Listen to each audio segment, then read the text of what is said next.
All right. Hello, everybody. This is me, Francisco, and my good buddy Charles here for Sports Goofs number 182. Charles, I have called this episode False Burgers. Oh, really? Now, I named it before you had your experience with burgers, but I wanted to tell you my experience with what happened and why. I had mentioned to you on the group chat, to you and Andrew. Andrew's still around, everybody. He's a ghost. It's we October. kind It's of spooky carry, season. we as the two Hispanics. Was it we say in the chat that you're the most ethnic one of us? But as the two Hispanics on the show, we channel his words sometimes. So you might hear certain things chime in on. I do have commentary of what he might say. UCF actually won a championship in 2017. There he is. His spirit was running through me. There we go. Yeah, and then I think that's what we're gonna roll with it. Charles, Andrew's a ghost, and he possesses Andrew's us every once in a while. Andrew's a ghost. He's not Guillermo from What We Do in the Shadows, even though every time I watch it, I just see the similarities. Daddy was wank. Yeah. Like that episode messed me up. And is it bad? Someone say something. What?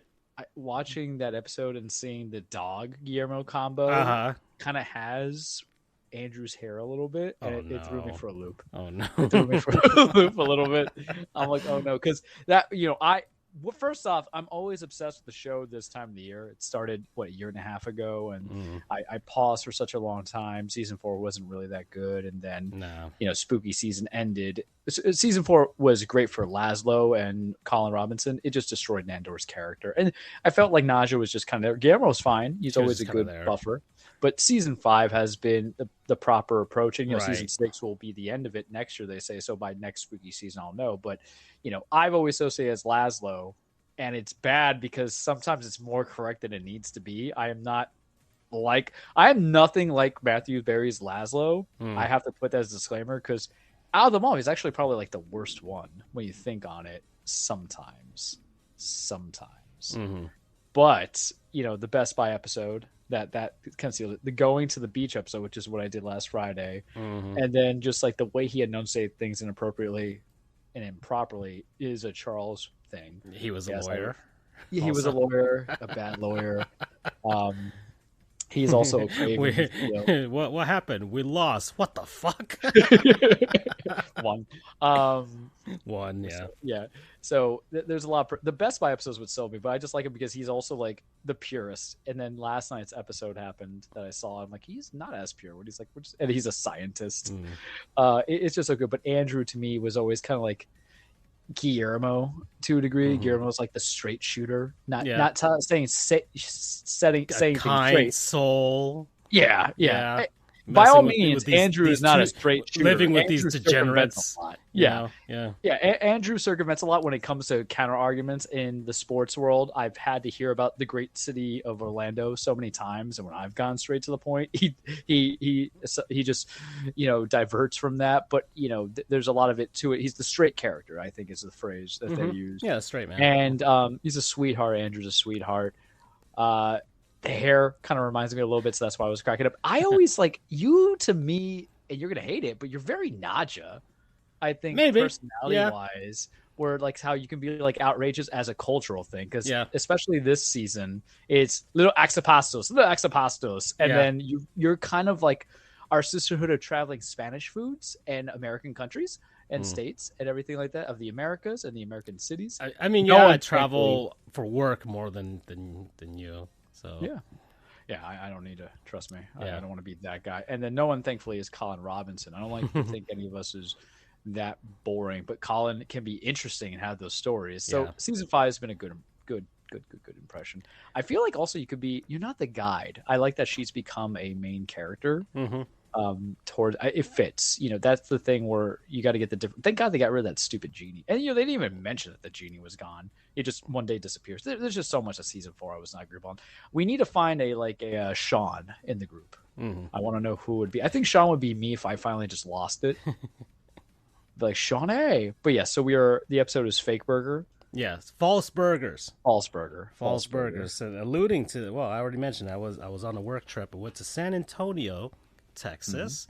Not my first time in San Antonio. I've been there before. I won my case, so I'm very, very happy. for myself. So I did what I needed to do. I'm better than LeBron, who can't win in San Antonio when it matters the most. Yep. And at the start of the NBA season, so there you go, tonight. And so we'll see what happens with that. I don't really have much to say right now about basketball because it's basketball. I have things to say on it. Okay, well, we'll get to it.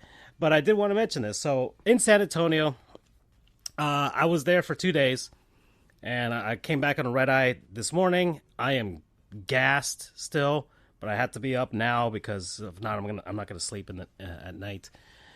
And first day, all right, I've got the entire day. I'm there at like 11 o'clock a.m. So I've got the entire day to myself. Like, okay, well, let's go eat something because I only had like a banana before I flew. And then I went to get some Mexican food, right? Some not like a fancy restaurant, just kind of like a family, like a family establishment, right? Small. They had the plastic utensils and everything like that, right? Just that's how you know it's gonna slap. I'm just saying. Oh yeah. The plastic utensil. They got the big. I tell you the picture of the big giant plastic bottle or a plastic cup with the horchata inside, right? And just like a mountain of ice, right? And it was good. It was good.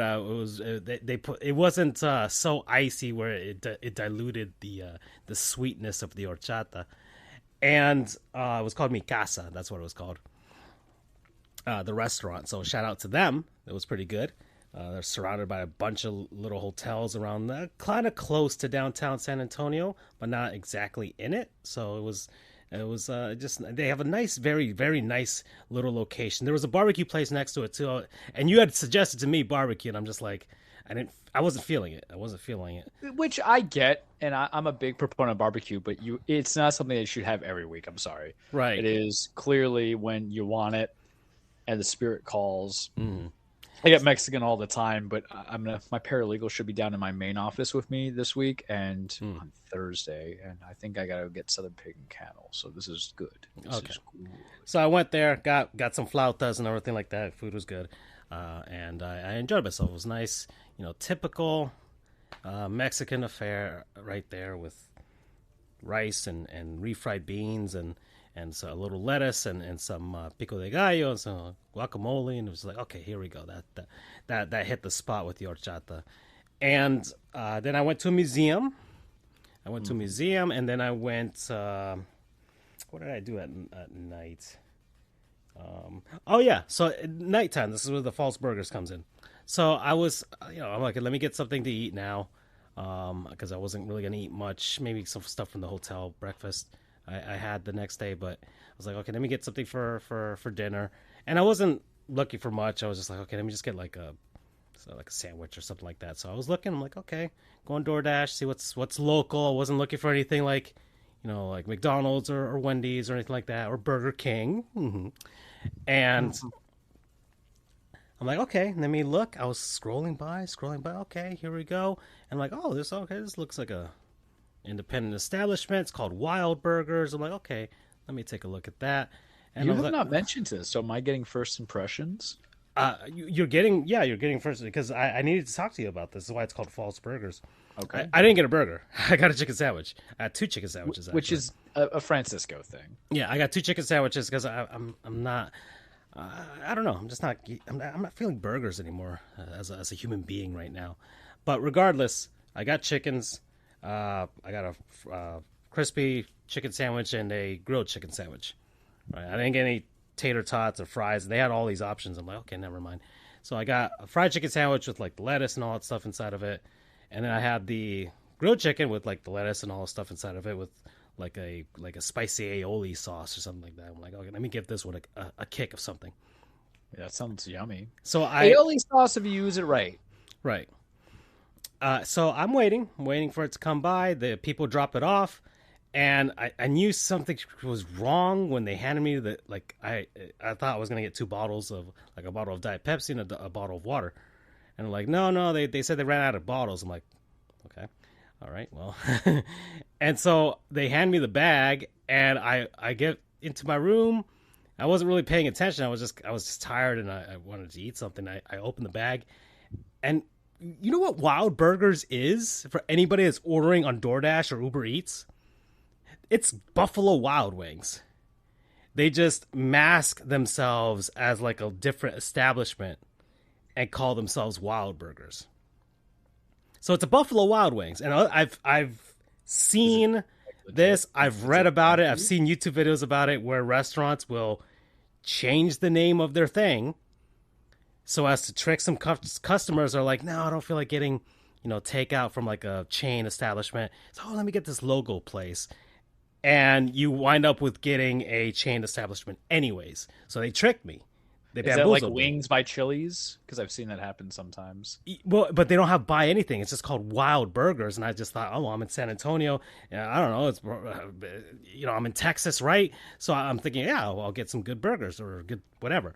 And no, it's Buffalo Wild Wings, something I could have gotten in Miami. And it pissed me off. I'm like, well, they bamboozled me. I've been Spackledorfed. And I just need you to do the Nandor shout. Guillermo! Guillermo! And I'm sorry, it's so true now. Okay. Go ahead. And so I'm like, okay, fine. Buffalo Wild Wings. Let me get. I opened the first one. It's the crispy chicken sandwich. Has all the stuff that I asked for on it. I'm like, okay, cool beans. Let me get a bunch of that. Eat that. And I didn't get any fries or anything. I just got the other second chicken sandwich. I'd rather that than fries or tater tots, whatever they had there. I opened the second one, Charles. All right. It's a grilled chicken sandwich, yes. Okay. Came with 2 buns, I as a sandwich should. I have a comment. Go ahead. I need some clarification on, and please. What's the point of ordering a grilled chicken sandwich from a fast food establishment? Would you consider it fast food or just sports bar? Well, I wouldn't have gotten it from a fast food establishment had I known that it was a chain restaurant or a chain fast casual restaurant. Yeah. I thought I was getting a legitimate local establishment in San Antonio called Wild Burgers. I feel like that should be banned from anybody. Is if you're going to get chicken, it needs to be deep fried or dunked. If it is grilled, what are we doing here? What are we doing here, right? Well, what are we doing here? Yeah, but some places have some good, grilled burgers. The Wendy's has great grilled burgers. If you grilled chicken sandwich, I'm sorry. So it's not bad. It's not bad at all. I'm not saying it's bad, but what are we doing here? I don't know. Hey, look. I wanted 2 different varieties of chicken. I don't. So that's what I was looking for. And I'm like, okay, fine. Okay, I'm eating this, and I open the second sandwich, and it has nothing on it. No sauce. Is it like a homemade? No like sauce. Cheese? No cheese. No lettuce. No tomatoes. Nothing. They just stuck a piece of chicken in between 2 buns, and I am like, I'm already pissed off that I was bamboozled by Buffalo Wild Wings, and then they decide to teabag me some more. You got needs, man. Exactly, and I'm just like, this is a travesty. It almost ruined my night. I'm just like, and I gotta tell you, I'm glad I got the first sandwich because it would have completely ruined my life. I just had that sandwich with like some fries. But there's nothing worse than what you're treating yourself to meal-wise turns out to not be good. Case in point of what could have happened today. Right. But I cannot reveal that. But I've been there. It is the equivalent, and I know this is going to be kind of grim, and I know you guys are going to think I'm dramatic. It is the pain of, like, losing a loved one. Seriously. Because you always have that trauma of, I can't go to, Wild Burgers because this is what happened to me. They lied. You carry that resentment, that pain. Your little kid cousin that got ran over? Same thing. Wild Burgers. Just telling you. Yeah, I'll put this on the screen here. 1 second. Did you take a picture of it? Did you out them for it? No. Well, I went on. I think I got it from Uber Eats. I went on there and I just told them like, hey, this isn't right. Like you guys, they literally put a piece of chicken between 2 buns and nothing else. And you did it respectfully. You didn't come out with a firearm shooting up. It's Texas. I could have gotten one easily at a Walmart, but I looked up my order. I'm like, did I do this wrong? Did I, in my tired brain, accidentally not mark anything as far as toppings. And it's like, well, it's impossible. I saw the receipt. I'm like, okay, I marked legitimately these things on my sandwich. And so Uber Eats gave me $2 back as a credit. Yeah. And I'm like, okay. You can get a chicken sandwich from Wendy's for $2. Sure, I can get it's probably the same else. Good taste. Yeah, but now that I'm looking at now, and it's like it just I'm finding out that Wild Burger, for anybody that's ordering from DoorDash or Uber Eats, is just Buffalo Wild Wings, and they have like the logo and everything. They have a specific logo, everything like that. I'm seeing it right now on the screen, and I'm not seeing it yet. Here, it's like it says Wild Burger. And then, like, you can tell by that white and yellow. Little letters on the bottom says by Buffalo Wild Wings. Like but it's on the freaking Uber Eats thing. Doesn't show that at all. It just says Wild Burger. And so I got bamboozled completely. Yeah, and they're in tiny letters too. It's not like Buffalo Wild Wings Wild Burger with giant letters and the big giant buffalo logo. No. They Buffalo Wild Wings has that buffalo logo. And they have nothing like that here, so it's that very bright white that's a dead giveaway. Yeah, but I just thought I've gone to Wild Wings more than enough, kids. Yeah, trust me. No, and I know the color scheme, I know all that stuff, but I would not have been bamboozled like that before. I was betrayed, and now I know. I think you've done Buffalo Wild Wings as a non-sponsor, but I'm anti non-sponsoring them. So they're back to zero.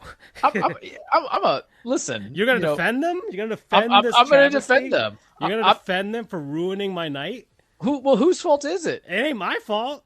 I'll tell you that much. Is it Wild Burger's fault? It is their fault. It's Buffalo Wild Wings' fault. It's Uber's fault. It's all their fault. I'm sorry. You'll have certain things that are house brand, and then there's like store brand, but then there's also third party brand, and you get that. You get that with food. It ain't a third party though. It's Buffalo Wild Wings. It's their stuff, and you have two pockets, and if you ain't making money in both pockets, just keeping the one, then you're living life poor. That is what the American Buffalo Wild Wings, the American dream. The American dream. I'm calling out to every. This is a PSA, a public service announcement to everybody. If you're hankering for something tonight and you want to order something and you want something original, that's local mom and pop shop type of thing, it ain't Wild Burger. They're tricking you. If you're a businessman or woman on a trip right now, just like I was, and looking for some local fare, and you see Wild Burgers, you're in Texas, you assume like, hey, all right, this is a local establishment. They have no indication that they're Buffalo Wild Wings, the sauces and everything like that. Nothing to indicate that is that establishment.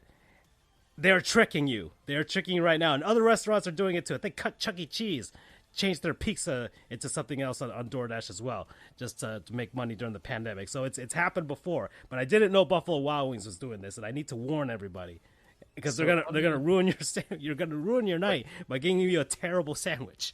But it's the sandwich itself, not the establishment. So but it's also the establishment as well. Charles, I was not consenting to eat Buffalo Wild Wings. They have you ever ate they hurt me. Buffalo Wild Wings before? I've eaten Buffalo Wild Wings, but I was not hankering for Buffalo Wild Wings.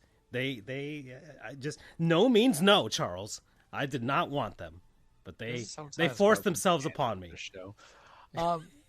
It's not that. Is that they told you that they had a car and they had a charger and they had a lot of money. Really, it was Mama's car, and that they live with the folks, and then they got 3 baby mamas, and that's on you. But that ain't on me. That is not on me. That is not on me. I'm sorry that you've been singing No Scrubs a lot in your life when really, you should have been like Big Pimpin'. But I get it, sure, to a degree. I still a reasonable person in my situation would have happened to them as well, including yourself. Well, first off, you're not wrong, but to call me reasonable when you know the lengths of things, I drove 20 minutes outside my way in a conference in Tampa to get Colombian food that I had eyed. I had scout. I'm not, when it comes to my food adventures, I scout, man. Like, you know this. I don't settle how tired I am. I say I want it. The only time that happened with North Carolina is when I went to the diner food, and that stuff messed me up. That was the point where I'm like, I can't spend my money on 3-course meals a day, you know? So I had to change it. But remember, to expect me to be reasonable with food, especially since you know what I'm about to reveal the follow-up on false burgers, is a little naive on you, which explains how Wild Burgers, which is Wild Wings, screwed you. Because you should have smelled something funky with Wild in there. How? Buffalo Wild Wings, Wild Burgers. I'm in Texas. And corporations are spread across the U.S. from the north to the south, the east to the west. Literal King of the Hill episodes about burgers and steaks and Bobby being in a college team to identify meats and stuff like that. Like, I expected a local fare, and Buffalo Wild Wings came in and ruined it. So, all right. In life, you know what the beautiful thing about naivety is that when it burns you, you're going to grow up. And you need to grow up, Bobby, okay? You need to grow up. You should have got into it. You've been to Texas, first off. But Wild Wings, Wild Burger, I would have sniffed up. It's not like it was titled Mild Burger or, just Spicy Burger. They don't have a trademark on the word wild. Or Lunatic Burger. They don't have a trademark on the word wild. Yeah, but Wild Wings is very associated to Wild Burger. Where? When? How? What's your... The only other thing that's familiar, bud, is the Wild Wild West, right? Jim West. Desperado, and I'm in Texas. And I don't want not a... The Wild Wild West. That's what... she's killing him, but damn it, he's made some bangers with his music. Anyways. Yeah, you got duped. You got duped by the guy who has, 3 baby mamas, doesn't pay child support, and is borrowing his mom's car. That's... All right, on you, baby. It ain't on me. I'm sticking to my guns. It ain't on me. It's on. Granted, to be very fair, my adventures to go into Wild Wings is just because I can't go to the house all the time, and they make some decent Long Islands, and I usually just get like a sandwich, a chicken sandwich that's coming in. I think I'm just more disappointed. Yeah, but they actually put the stuff that you want on that sandwich, I'm assuming. And you don't go in there because with the expectation unlike you millennials and Zoomers who are lazy, I go into somewhere and I sit down, which is a lie. What's every Friday? I'm like, hanger, I'm just gonna pick it up. I'm not gonna give them money for beer at the establishment. I just want the burger. Yeah, this is life's supposed to be this way. Life is supposed to be good, and then it's supposed to hurt you in the worst ways. Yeah. And it's not like when it burns when you pee kind of hurt. There's nothing worse than like the meal I ordered was not the meal that I wanted. I'm so glad I got that backup sandwich before, right? Because it would have completely destroyed my night. I would have been like, this is a travesty. Let me ask you this. Yeah. Is it worse? This happens a lot in certain fast food establishments at certain time periods. Is it worse to order something and the meal be disappointing, which is your situation? At a fast food place?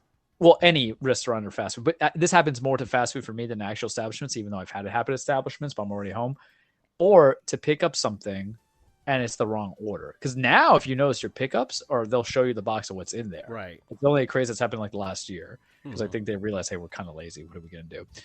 But what is worse for you? That it tastes bad or you got the wrong order? That it tastes bad or that I got the wrong order? Because sometimes you get a little, miracle, but when you're craving something. So I wanted to put that modifier on the second one, when you're craving something. So when it tastes bad, you got what you wanted, but it's not at the quality that you wanted it at.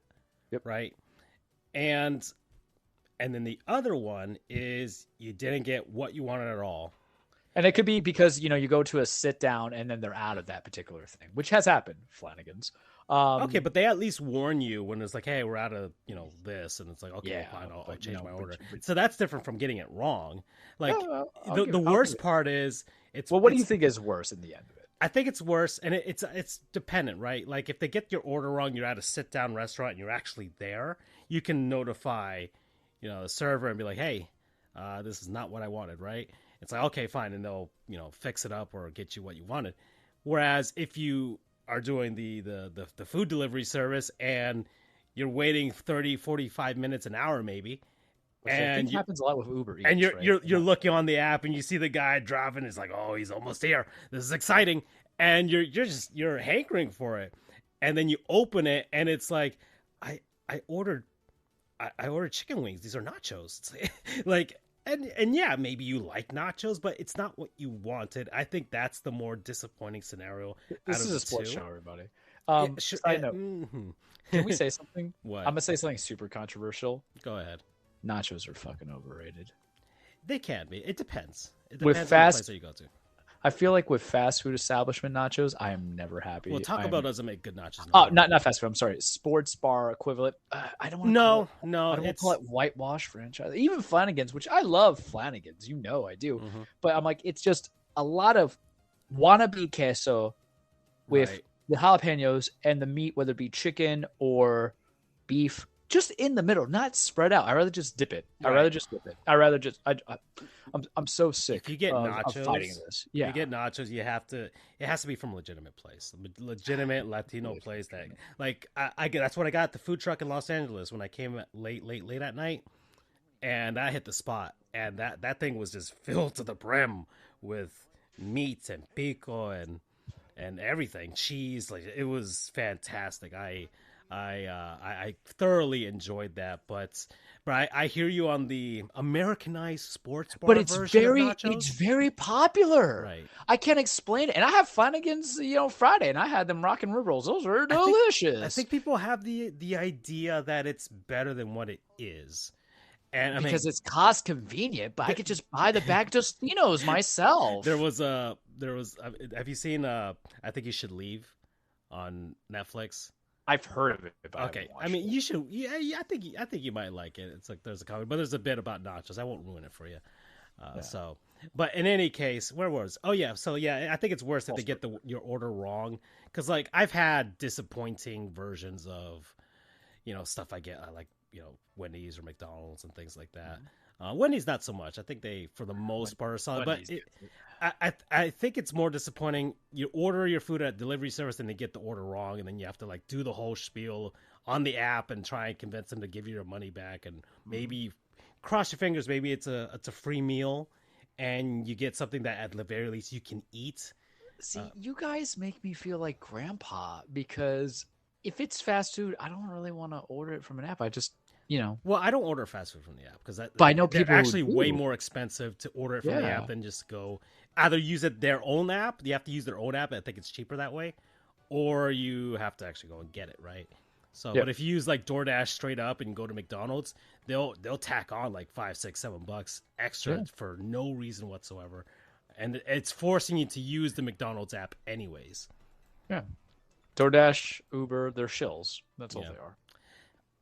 Let's see. So so there we go. And then San Antonio, I had food at the Biergarten, which was 2 sausages. Good. Yeah, it was a Polish sausage, a bratwurst, and a big giant pretzel, and some pickle, and that was it. And just because my client was like, he's like, I'm just sick of Mexican food. I'm like, yeah, I can get that if you live in Texas, I guess. And so he's like, let's go to the opposite of Mexico, Germany. And so that's where we got. And that was good. That was solid. But aside from that, like, maybe Charles Barkley was right about San Antonio. Never been. It's never been a place that I've kind of wanted to frequent. I went the first time and I had a good time because it was the first time I was there. But like going the second time and walking the Riverwalk, I'm like, yeah. This is like their only thing. So Texas is a very weird state. It's Austin, and you keep it weird in Austin with the concerts. But even then in Austin, I haven't, like, if there's nothing like that, if you're not going to like a concert or just like to get plastered at their bar or watch Longhorns lose at their stadium, like there's nothing really to do in Austin. It's kind of boring. Yeah. So that's the thing. And like Dallas, the same thing. Like Texas has to start making stuff to actually do, because it's not like they have a beach or anything like that. They do have beaches, but it's not really their thing when you think about Texas. So like Houston's kind of I don't know. I'm shitting on Texas. That's too, but I mean, listen, I'm always here to shit on Texas. Especially since I've been subjected the only city is El Paso. ALCS. El Paso is actually the only city I legitimately look forward to going. It's your favorite place? Yeah, I mean, it's good food, and I don't know, there's just a vibe to it that I actually like. I'm like, okay, this is what it's about, because it's different than everywhere else. I feel like Dallas just feels like, okay, I've been to some place like this before. But all right, we're at 31 minutes, and Charles, this is still false burgers, and so let's Yeah. keep running with that theme. So, you want me to do the intro on it? Sure, because All right. I had my disappointing experience. I don't know what yours is. You have not mentioned whether it's on one side of the spectrum or the other. So, what I take pride in for us in the show, and I don't know if I should take pride in it, but I feel like it's like how the guy it's like that episode of South Park where Kenny would do anything for $20, Yeah. and that's fine. I'm the fast food guy, and it's so weird to say that considering the fact that I've been good for almost a year of just having fast food once Yeah, a month, it's been and our thing for the whole year, actually. I do not count Pollo Tropical because it's not. It's quickly made because it's pre-cooked. But guys, if you consider that fast food, you can't. You're a stickler on every. It's a glorified cafeteria. Yeah, pretty much. And you know what? When I want Pollo Tropical, damn it, I want it. And I become very bland there, the same way how I am with Chipotle. Just give me the rice, the beans, and the meat. I don't really need anything else, and that's it. Because you need that. But in the chat, the last couple of weeks, there's been like some new stuff, and somehow, some way, some fashion, I found the King of Burgers, Burger King, and apparently because it's spooky season, even your fast food's going to do this. Whereas Wendy's is usually my go-to to break that once a month spell, or KFC because we love the Colonel up in this ish. You still got to get something there, but apparently. Burger King is doing, or is currently doing now for their spooky season, ghost pepper burgers and the chicken fries. And I'll tell you now, those chicken fries were the reason why a lot of weight was gained during law school because they're delicious. I can't explain it. They actually taste basically bad by themselves, but you can't say no to it because it's the dipping sauce. Burger King has like the devil's sauce in it. I can't explain it when it comes to that stuff. It's always very good. And I remember just getting that and then like the Bacon King or the Stackhouse or whatever with the chicken fries is great. And usually the Bacon King, I think that's what it's called, is my go-to, or the Smokehouse King, something, right? I don't want to go into Burger King menu. But first off, I should start this. I'm injured. It's a rotator, either strain or tear. We're not going to go to the doctor. We're going to give it like a week and a half of no gym and see where it comes out because it's pretty manageable. If it's really bad, we'll go, right? That's how I'm going to start this. I've been exercising by jogging for like an hour, walking, jogging, and I hate it because my knees like to remind me I'm 34. But Tuesdays are typically when I do any kind of treats anyway against it. And we had the show. And this is a time where I come back to being Mr. Tryout, Mr. Tester, Mr. Test Subject. I was that when we had Mr. Guinea Pig. I was that when we had the KFC Hot Cheeto sandwich, which I liked, if I recall.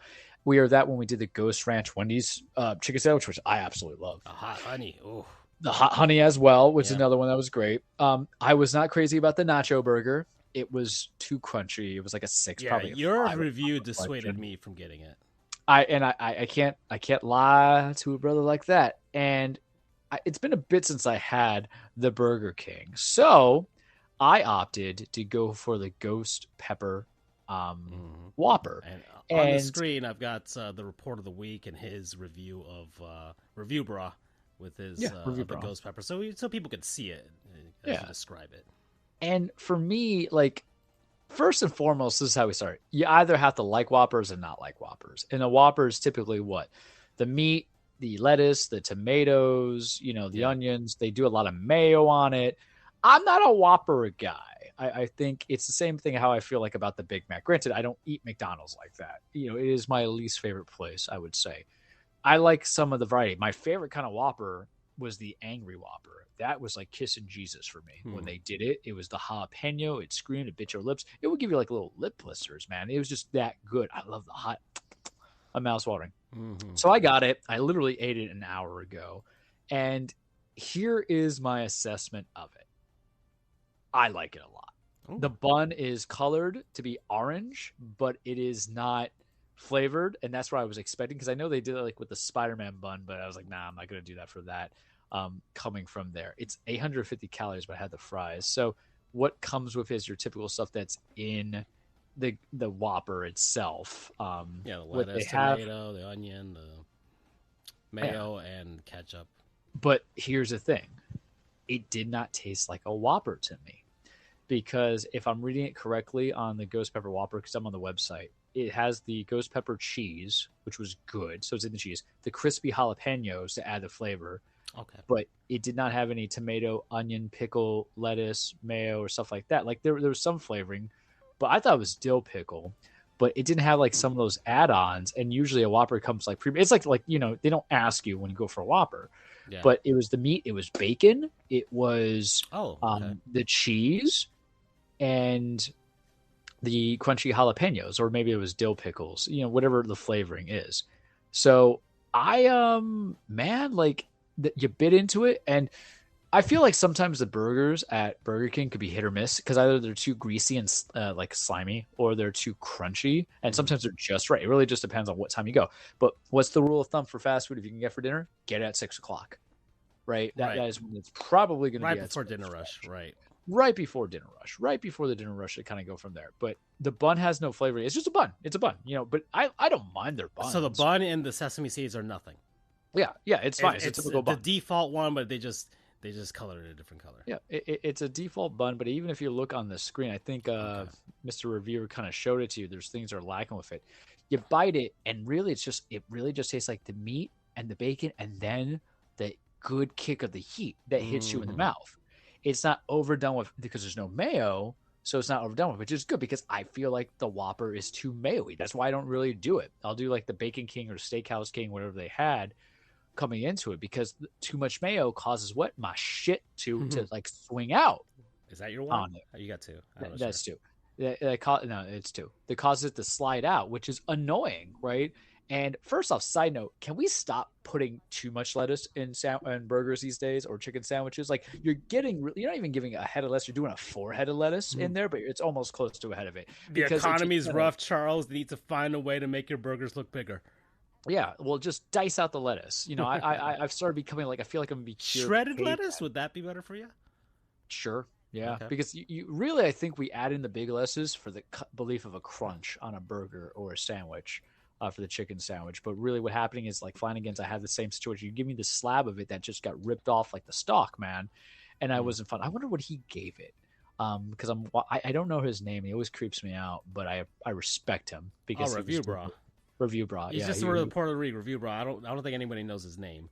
Well, I'm gonna call him I'm gonna call him Lurch. I mean, bodybuilding.com calls him Review Bra, so I'll go with him as Review Bra. But I found it had, because if you're just giving me a burger that is the meat, which was good today, bacon, which I like their bacon, bacon everywhere is always good on a fast food, and then the ghost pepper sauce, which had a good kick. Putting the closed captioning, so if you want to see it, you can see him like read it a little bit. Notice that but he says the heat is very persistent from the moment. Yes. Okay. So after you take like the second bite in, but it doesn't burn your mouth, and it's flavorful. So this is because with these fast food establishments, right? Yeah. Where when they do spicy, quote unquote, yeah, we kind of have to temper our like for people who are in the spicy stuff. I'm not like the crazy spicy where my mouth starts to swell and I need to go to the hospital type of people like that.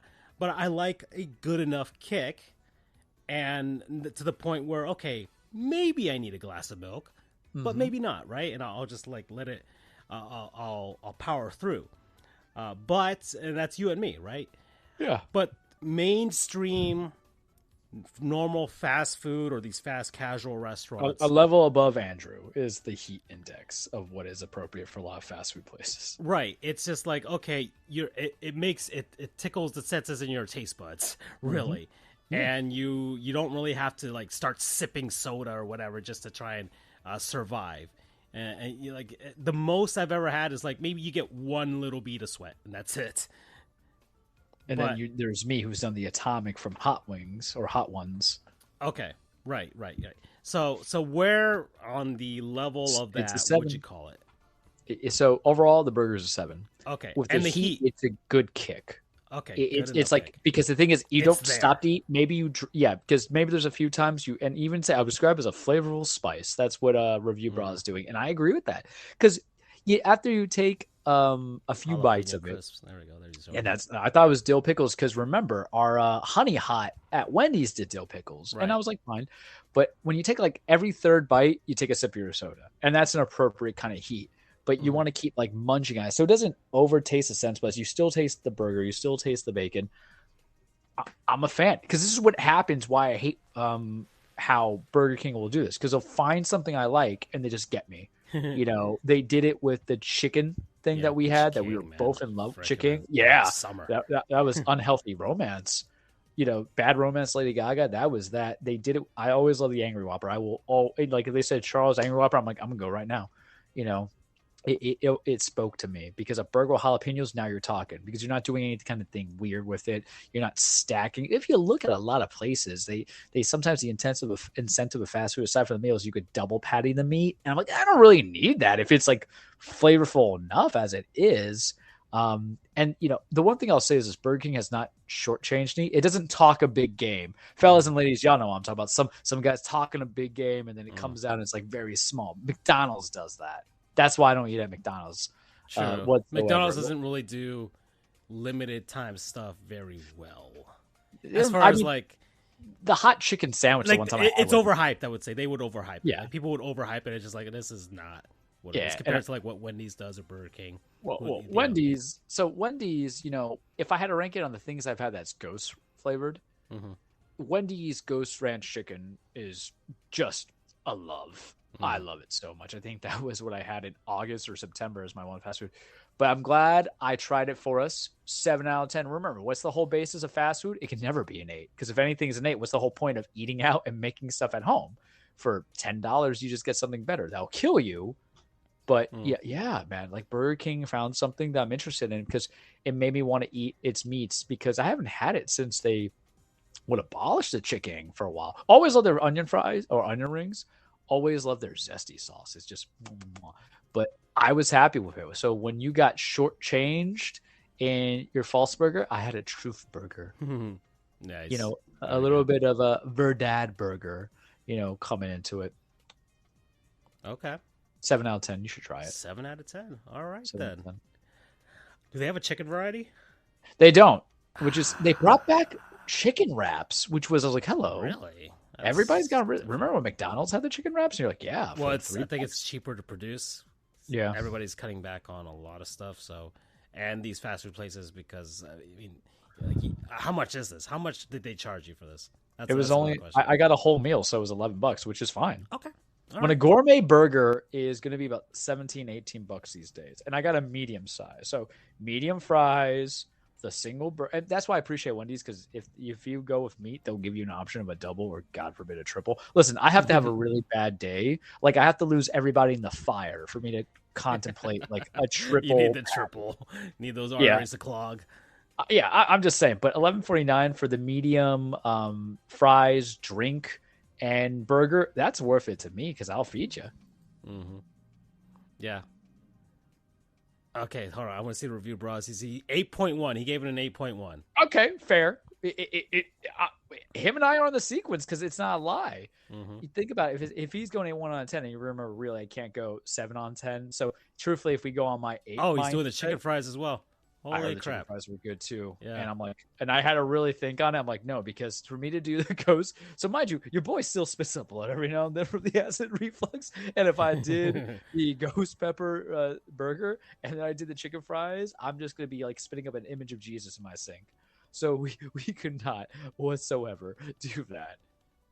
8.1 out of 10. Yeah, I mean it's high quality because I think it's quality because it's really bare bones. It's saying, do you want meat? Do you want this kind of meat? And do you want cheese seasoning with like the lightest amount of vegetables? Because what is a Big Mac at the end of the day? You know, what is a quarter pounder? What is a typical Whopper? They're overshadowed by their condiments, and because it's the island dressing on the Big Mac, and they're overshadowed really by the add-ons to it, which is a lot of veggies. And at this point, I'm like, nah, I'd rather be like pure Viking and be like, you know, it's not worth it to have the tomato and I don't like pickles like that. And then the lettuce, even, which you guys can never do. I'm like, pass. Yeah. Well, what's the last fast food you had? What was the last thing I got? I think think I texted it to you. I was like, Charles, I need to get something. I think I went to Wendy's. Yeah. Wendy's is safe, I went to Wendy's. Yeah, I think I went to Wendy's and just got a chicken sandwich, and that was it. I'm waiting for Checkers to win me back. I have not had Checkers in like 2 years, man. It's just, yeah, it's been so a while. bad. Yeah, we just got to get that franchise. So yeah, we're gonna bring it back. Yeah. Well, we're at 46 minutes. So we're a sports show, everybody. I promise. Yeah, this is the good type of show. So let me see. Actually, did I write one day I'm gonna get my fast food draft ranking. Like that's always been the dream. What, 3 years now I've been espousing that. Yeah. If not, we'll have to just do one of those tier lists. I'll look for one and we'll go about it that way. That might be the easiest bet. It's just so complicated. So we did talk about that. Okay. Well, I think I could talk about this for at least 5 minutes. So the NHL. It's been like a week and a half or so, and the season's gone on, and it is what it is. And much like baseball, like the first 20 games, some teams play a little bit above their heads, and then other teams kind of go back to earth, and other teams kind of normalize and play up to their potential instead of playing down to it.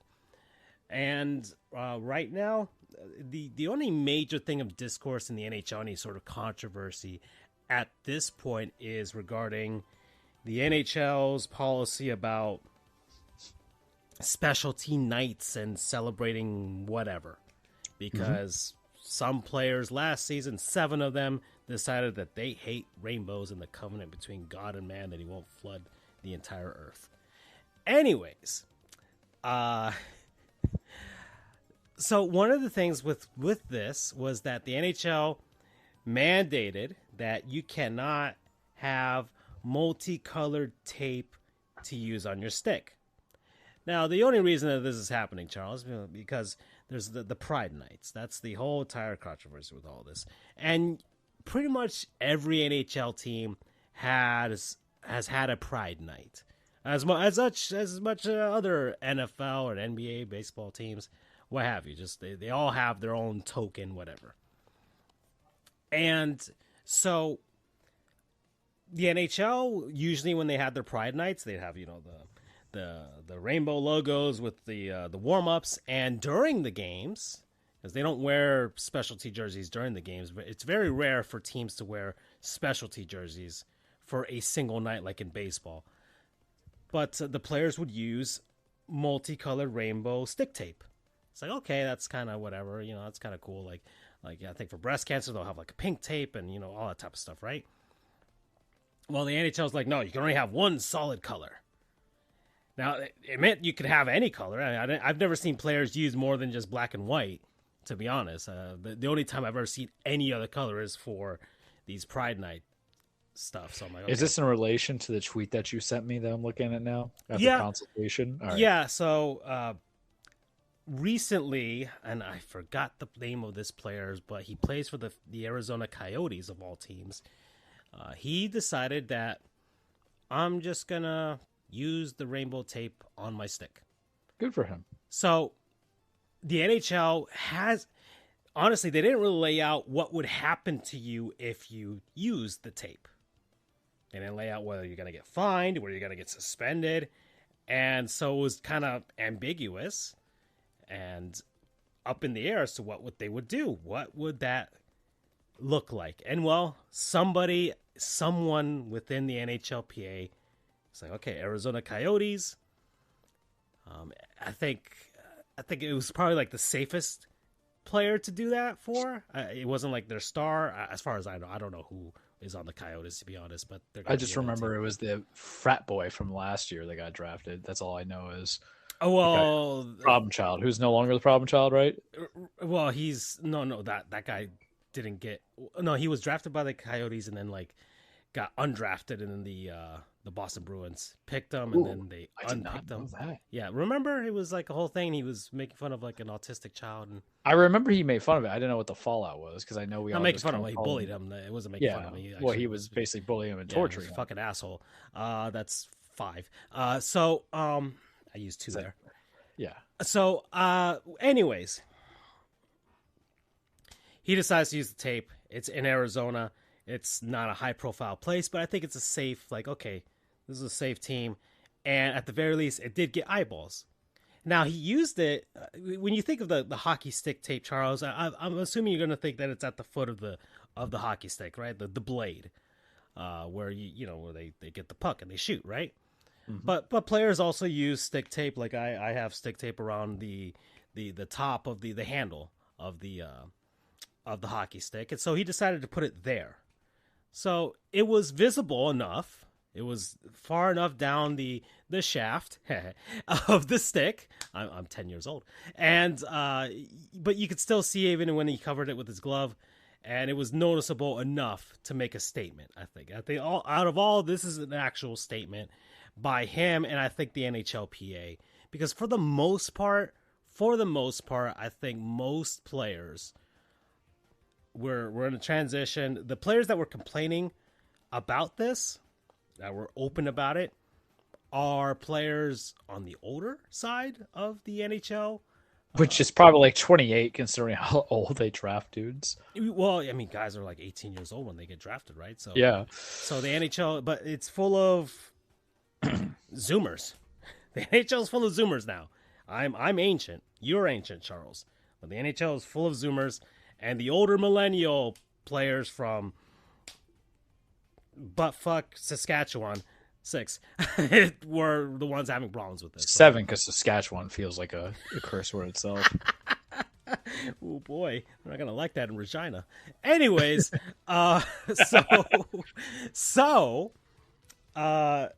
and whatever, I've insulted Canada so many times. At the very least, Charles can insult them. Listen, if your players who are you're the most represented in hockey, and if your players are holding out with bigotry, which really it is, I'm gonna sling some mud. I'm gonna throw some dirt in your eye. But the entire scenario with all this, just the NHL putting this mandate that you can't do this, just slaps. It's a slap in the face, not just to the people of the pride community, but pretty much everybody. Which is a sport that already has a hard time with inclusivity on race alone. Exactly.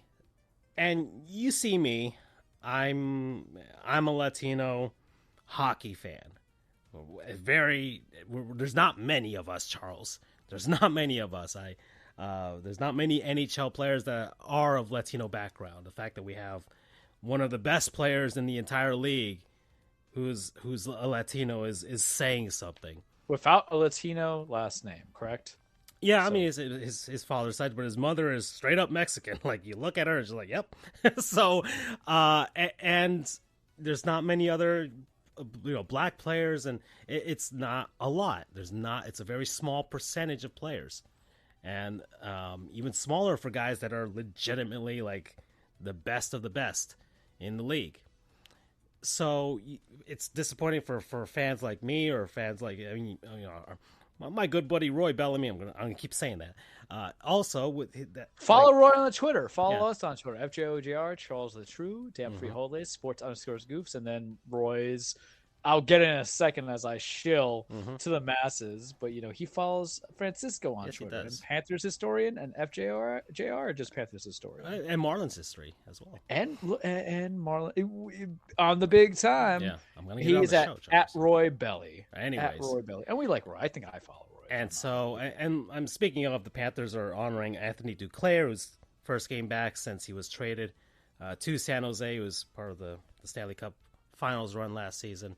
But he's also a African Canadian player as well. So he's black in the NHL, and last season there was a lot of strides for inclusivity. I mean, you saw Udonis Haslem repping the Panthers a ton last season as well, and that's our guy down here to represent South Florida sports, and it not only killed that sort of inclusivity or diversity initiative by the NHL and the NHL players, but it also was killing other things that I've said this before. They killed the breast cancer awareness nights. The Panthers had one, and they had these fantastic warm-up jerseys, but the players can't wear them on the ice for warm-ups anymore. and usually they wear them and then they auction them off to raise money for X foundation, X charity, right? And it was always nice. They always had customized crests by some artist, and it just looks awesome. It's a cool, unique thing that the NHL does, and a lot of teams have some great subs. The Vancouver Canucks have fantastic. I think they're one of the best at it because they have a lot of influence from, the First Nations background up in Canada, all types of stuff. In South Florida, the Panthers were putting a lot of Latino flair, everything like that with the Panthers. It was something that you were starting to see amongst a lot of teams, kind of tapping into their local communities, and you kill that for a sport that I wouldn't say desperately needs more fans, but in comparison to the other sports, yes, it does. It's an easier way to get international reach beyond the North American continent and possibly Russia. Yes. The NHL, much like all the other sports, has to have an eye towards expanding. It's all about growth. The NFL is in London, right? The NBA's having games outside as well. The NHL has games like in Europe and things like that. Baseball's in Mexico games and stuff like that, Japan. So these teams want to do that, but you need to find an in sort of way. You can't have this stuff killing it. So this guy does it with the tape. He puts it on. The NHL comes out. It was a few days, Charles. This passed by. It wasn't like an immediate thing. Everyone was waiting to see what would happen because nothing was said. No. And what was he? What was he using? The Pride or the Pride tape on the handle of his stick. So it was just visible enough, and he's just like, "Yep, I used the tape." So he's just like, he didn't really he's just like, I wanted to use it. So it wasn't anything like that. He was just like, I'm gonna use it. I feel like using it. I'm gonna use it. And so we waited for days. We were trying to see what were they gonna do. Were they gonna find him? What was gonna happen? And if they find him, I'm going to assume it would have been a problem with the NHLPA, because as much as they might have members that felt exactly like I'm gonna out them, like Mark Stahl and Eric Stahl and Jordan Stahl and James Reimer and all those players that made a fuss. I named 4 of the 7. We can't remember the guys. Named 4 of the 7 already. Yeah, we can't name the guys. Probably Tony DeAngelo as well. That's 5. So excuse me. Sorry. I was trying to make a comment, and then the sneeze came in because we can smell bullshit and we're allergic to it. 3. Oh man. So that's. I think I've named most of them already. So that's amazing off the top of my head already. But it would have been a problem. And so what are they going to fight him? They you know what? That's how you handle it. You don't like it with this on the other guy's stick. Swing hands. Well, but the majority of players, I think, are cool with it. I mean, as much as like you hear like all the rock songs and heavy metal and stuff like that in the NHL arenas, you're starting to hear other things now. You're starting to hear hip hop and things like that because players. I'm surprised a lot of January Sixers don't like hockey. Shit, did I say that out loud? 5?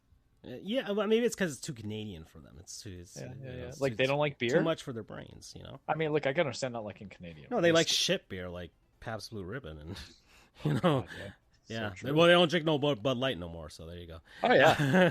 I mean, you should drink Bud Light to begin with, but Anyways, so the NHL came out with a statement today that says they're not doing anything, and players can put whatever stuff they want on their sticks, whatever color, however many colors that they want, they could put it on their sticks, and it's we'll see how this goes down. It still hasn't changed the warm-up jersey thing policy. I don't know if a team is gonna, because that's a team thing. I don't think that's the thing a team is gonna try and do themselves. But I feel like it'll be like they'll wade themselves through that. They already got through this, and maybe they'll rethink it, and it'll come back either next season or a couple seasons from now. I think they're going to walk that one back too. I think it makes absolutely no effing sense. You lose everything, including the military appreciation nights and stuff like that the NHL loves to do, especially the Panthers. So I don't understand it. I think my issue is that it takes too long to delegate a solution. You shouldn't have to wait till the season's end or the beginning of the next season to make this determination. It's really, who's it really going to anger? The players are fine, don't play. Then you get fined. Yeah. Right? You want to make a statement?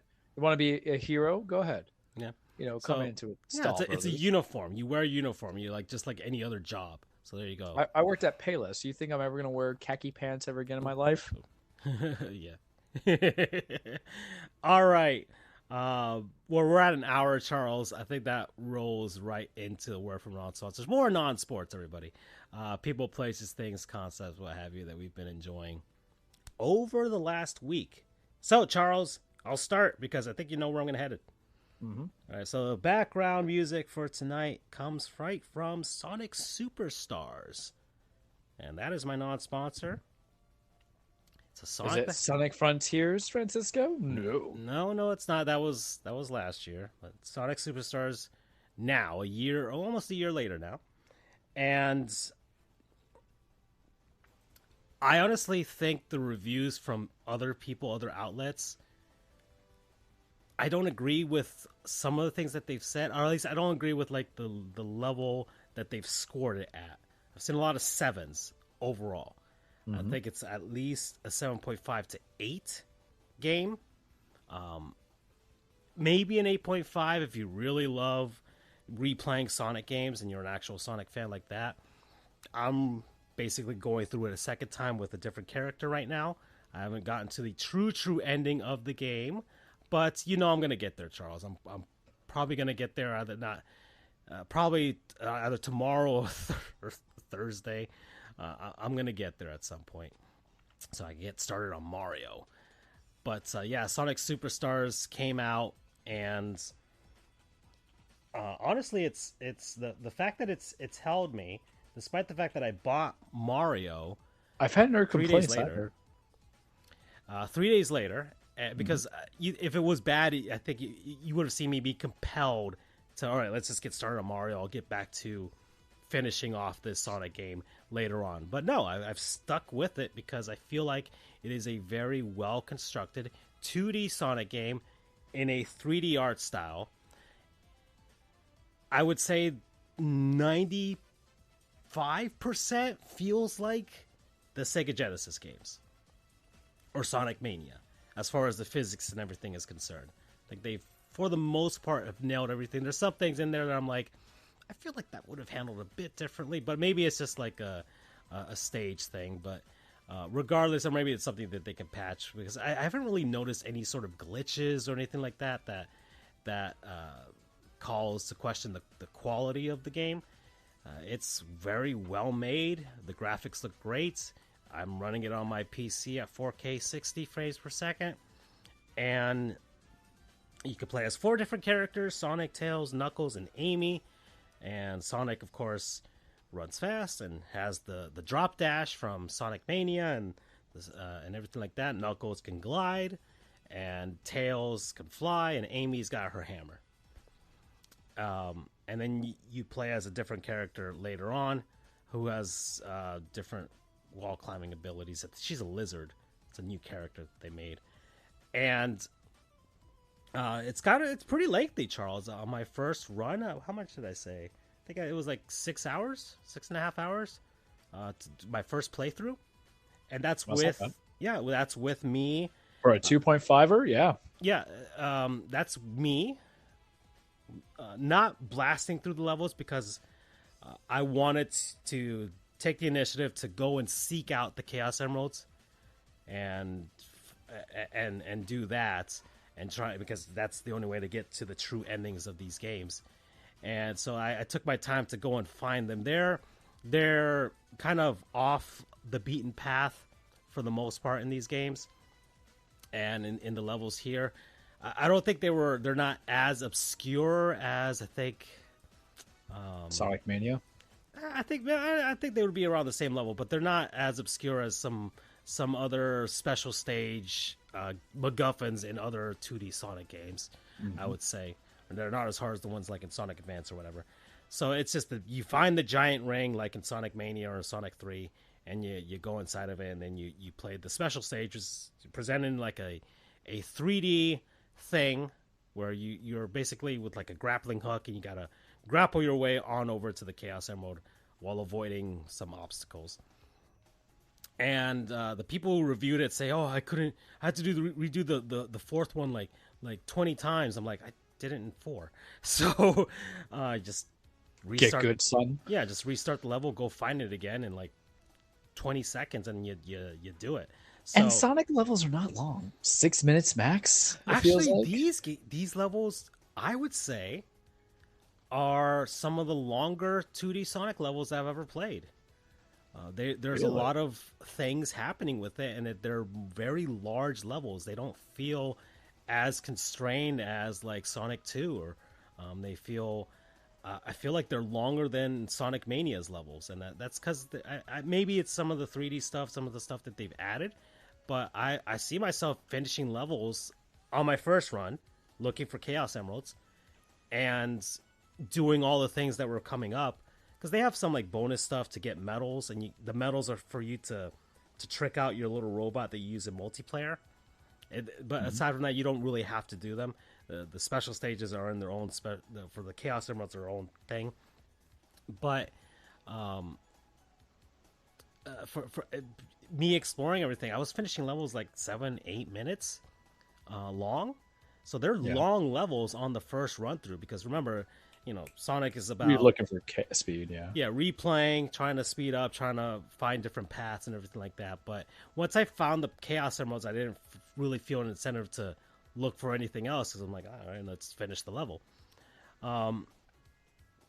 But in the end, I think the levels are, for the most part, well balanced. I don't think any run too long. The boss battles are very unique. They're different than they handle in Sonic Mania. You have to go through certain sequences, the first phase of a boss and the second phase of the boss. You can't just spam them and start slamming them like crazy. So speedruns are a little different with this one. You have to wait for certain segments for the boss to kind of expose their weak point. And so, but I didn't really find any boss battles that were like, all right, this is BS. So I think they're very well crafted. The only one, I would say the final boss for this game is one of the harder ones that I've ever played in a 2D Sonic game. Maybe the hardest, actually. The one that has a secret ending, or just... Well, the first story. I haven't tried the true ending yet. But the last level of this game is actually pretty brilliant. It's a very unique thing that I don't think they've ever done in a Sonic game. And I don't want to spoil it for anybody. Yeah, because I'm getting that for sure. But I would suggest that you finish that level as quickly as possible. Because you're going to need the time to defeat the final boss. And the final boss, I think, was the only one that I felt like had some BS scenarios. But the thing with this Sonic game is when you collect the Chaos Emeralds, it's not just to ultimately get Super Sonic and Super Knuckles and all of them, right? As you get each Chaos Emerald, you get a different power-up. So unlike the other Sonic games where you found the power-ups in the stages and they were like in the boxes and you had like flame and you had bubble and electric. No, this one, you have a weapon wheel just like in any 3D shooting game. You use the right stick and you can activate a different power. So like you have one that you turn into like you turn into liquid and you can go up waterfalls and you can breathe underwater for a limited amount of time. They run out of it. And once you use it, that's it until you reach the next checkpoint and then it refills. So you have 8 different, you have 7 different power-ups for each Chaos Emerald. And then once you get the final one, you get the ability to turn into Super or whatever. So that's the 8th power-up. And I think for the most part, you don't really have to use them. I think they're only really useful when you're caught in a bind or you're trying to explore and look for the Chaos Emeralds. And find the giant ring. That's the only thing. But aside from that, they'll suggest to you, like, at certain points of the level, okay, press X to use this power-up because it's the best one that you can use at that point. But really the best one in the game, I think, there's one that you turn into like a flame and you can kind of keep shooting up and up as long as it goes, so you can use that to traverse higher levels. And then the other one is the one that slows down time. That one's a really good one, especially for the final boss battle. And you have to save it and use it like right at the end. I think the third best one is the one that you bring out a ton of clones of yourself, and they can attack whatever enemies and stuff there. So that's really the only ones that I think are legitimately very, very good. And and of course it has the Sonic stuff where if you go too fast and you don't know the layout of the level, you run into something, you lose all your rings, and that's kind of like but it's par for the course. But aside from that, music is good. I think for the most part, most of the tracks are pretty good. I think they brought back some of the guys that worked on the Genesis stuff and the guy who worked on the Mania stuff, and it's kind of like a mix of different composers. So if you're a Sonic fan like me, you'll notice like certain influences from certain other games. And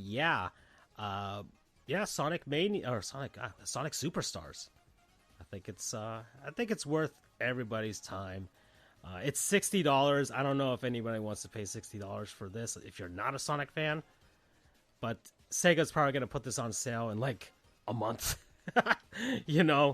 a month or two. So it shouldn't. That's how I struck with Frontiers. So yeah. So it won't be long, but it's very good. And I don't know if they'll do an update with any sort of DLC stuff as far as levels are concerned. But I'm enjoying it very much. So yeah, promo code, gotta go fast.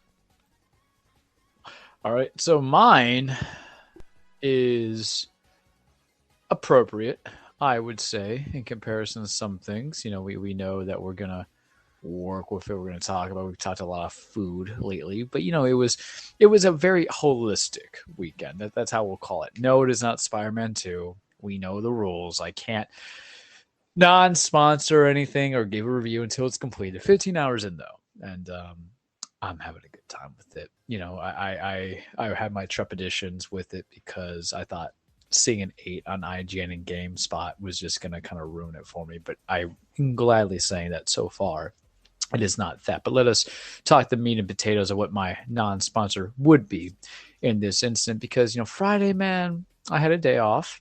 I took off.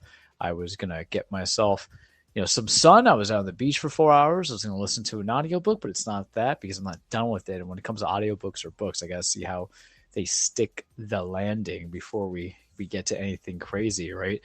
And I had to go kind of like, all right, I'm going to eat, but what do I want to eat? How am I going to eat? What are we building in here? How are we setting it all up, right? And am I going to go to Hanger? I've been going to Hanger a couple of times. I went to Old Faithful, especially since I knew I just picked up Spider-Man 2 for free, mind you, because it's me. And I understand when people say, well, Charles, you did trade in, so it's not necessarily free. And I'm allergic to bullshit because I'm about to sneeze. That's 6. 1 second. Mm-hmm. It's not coming. Excuse me. I should have muted your mic, but I'll just leave it. Yeah, it's all right. Let them hear my sneezing. It's fine. I'm a real person. But, because here's the thing about some of the games I trade in. I trade in Spider-Man 1, Miles Morales, Resident Evil 3 remake, and then like a few other stuff. All those were like gifted me except for one thing. So the truth is I really made money off of stuff that I never owned. So yay me.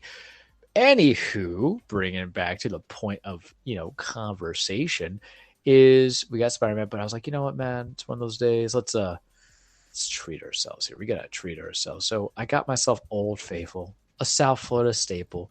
I got myself some Flanagan's. And what did I get at my Flanagan's? And mind you, Flanagan's, a lot of good things happen. You can get your drinks if you want to get your drinks. I actually don't drink at Flanagan's because I really just want the meal. You get the ribs. You can get, there's chicken stickers, which are basically just chicken tenders, but very tasty. You get their chicken wings, which are good. You can get their surf and turf. You get their burgers. You stop by for their lunch special, which is you get a drink. You get like a $6 meal, which is valuable in today's economy, right? You get their Captain Jack, or is it, am I thinking else? They both have good desserts. Or you can get, some of their appetizers. What I chose to get, because I knew I was about to break the seal, day one patch shoe, because sometimes I like to wait on games so they can get patched up, but I couldn't wait on Spider-Man 2 because God knows I'm trying to avoid spoilers. I think I'll be done by the time I actually do have an update with another 15 hours, but I digress. So I said, all right, I'm getting Flanny's, and I'm going to get the Texas burger, which is a classic staple. So that's where my complaints about the lettuce come from. I'm evolving, man. If you ever had a Texas burger, it's like a half-pound burger with tumbleweed onions, blue cheese crumbles, chipotle sauce, or whatever the buffalo sauce is, with other toppings and bacon. And you can never say no to bacon, man. It just really makes it work. But I also decided to add on an appetizer because I am a fat ass 8. And I decided to get what did I decide to get? I got the rockin' rib roll appetizer. So I'm literally biting that and then going to my burger. And the good thing about the rib roll is I knew I was going to eat enough to like survive me for a couple, for another day or two. And fellas, it was just delicioso. It was so tasty. Have you ever had the rib rolls? Have you had the rockin' rib rolls? It's just so good. It's like an egg roll that has like, their rib meat in there along with other stuff, and use the ranch dipping that comes into it. It's just my mouth's salivating now at the thought of it. I was a very happy camper. No disappointment at all. No refunds necessary. You know what I mean? So then the burger did me fine. I was bloated. I took my insides. But you can never go wrong with Old Faithful. When you're hungry, you want a variety of food. You don't particularly know what you want, and you don't have to go to a Wild Burger to get it. You just end up going there, and then you're just a happy hermano, as they say. So I would venture to you guys, go get you some Flanagan's, Old Faithful, tasty. You have a whole diversity and variety of stuff that you can have, and you're just going to enjoy it. So that's my non-sponsor for this one. Promo code, we've been saying for a bit, Old Faithful. Short and sweet. Okay. Yeah. It's been a bit. I need to go back. I went to the beer garden to celebrate, but maybe I should continue the celebration in Miami. Yeah. For whatever. I have to go back to the gym tomorrow, Charles. It's happening. I need to go back tomorrow. I need to go back Thursday. I might have to go on Friday, and I'm definitely going on Saturday. I need to make up for me being sick and me being out on a work trip. I feel like all the gains are going away. Like it's You're becoming me. Man. You're becoming me slowly but surely. I look at myself in the mirror. I'm like, I'm not pretty anymore. So yeah. You're like, who is this ugly? This fat ass, man. 9. So yeah. All right. Well, let's see. We are at our 18 minutes, Charles. Game 7 of the NLCS is tonight between the Diamondbacks and the Phillies. The Rangers won the American League Championship and beat Houston. So, and beat them decisively last night. At least Garcia is him right now. I'm going to have plenty of comments, don't you worry. What do you want to say? Let's talk about it right now, because I didn't watch the games. This is a sports show, everybody. I've really just been focused on hockey and the Florida Panthers right now, and I've ignored baseball now that the Marlins are out, and it's kind of dissipating. So that's kind of been my vibe, because what have I been saying on the show and the other aspects? I'm having a hard time finding a team to root for, and I'm all for Philly and Houston. Yes, I know Houston, a team that I hate, but I was all for the revenge aspect of it. Why? Because it's good for business, I think, if you can build actual rivalries outside of regional or division. Regional. And that's really what it feels like. In the AL, your best true rivalry is, Yankees, Red Sox, and they both staticky, Charles. Oh, I'm sorry. I probably touched on the camera now. I can hear you, but it's. Is it staticky now? It still sounds staticky. What about before? Now? There we go. All right. So, AL, it's Yankee, Red Sox, and then I feel like NL doesn't even have anything real for the longest time. It's definitely not in the NL East, even though they try to tell you that's nothing in the NL Central, because of the battle mid NL West. It's Dodgers just owns everybody until the playoffs. The last 2 years, I would say it's the Phillies and the Braves as the premier right now National League rivalry between two teams, regardless of whatever. Because the Dodgers haven't done anything and haven't proven, and their asterisk is getting bigger with every year that they don't win anything. The Central Division is right? It's either the Cardinals or the Brewers, and they're kind of both boring. And then, that's really the only one. The Mets are a joke. So yeah, and then the Marlins are just kind of there. So, yeah, it's not really much of anything else The Giants have kind of disappeared, and really the Diamondbacks are just a surprise. That's the only thing that's going on with that. So, and that's the thing is you couldn't get me interested in a lot of stuff that's building in. I understand, Charles.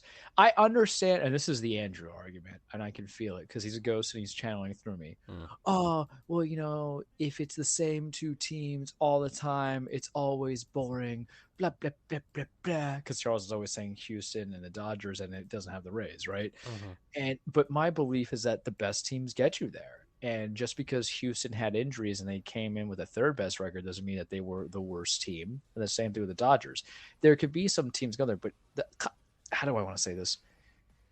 Playoffs is not for loyal fan bases. Playoffs is for mainstream casuals to get into.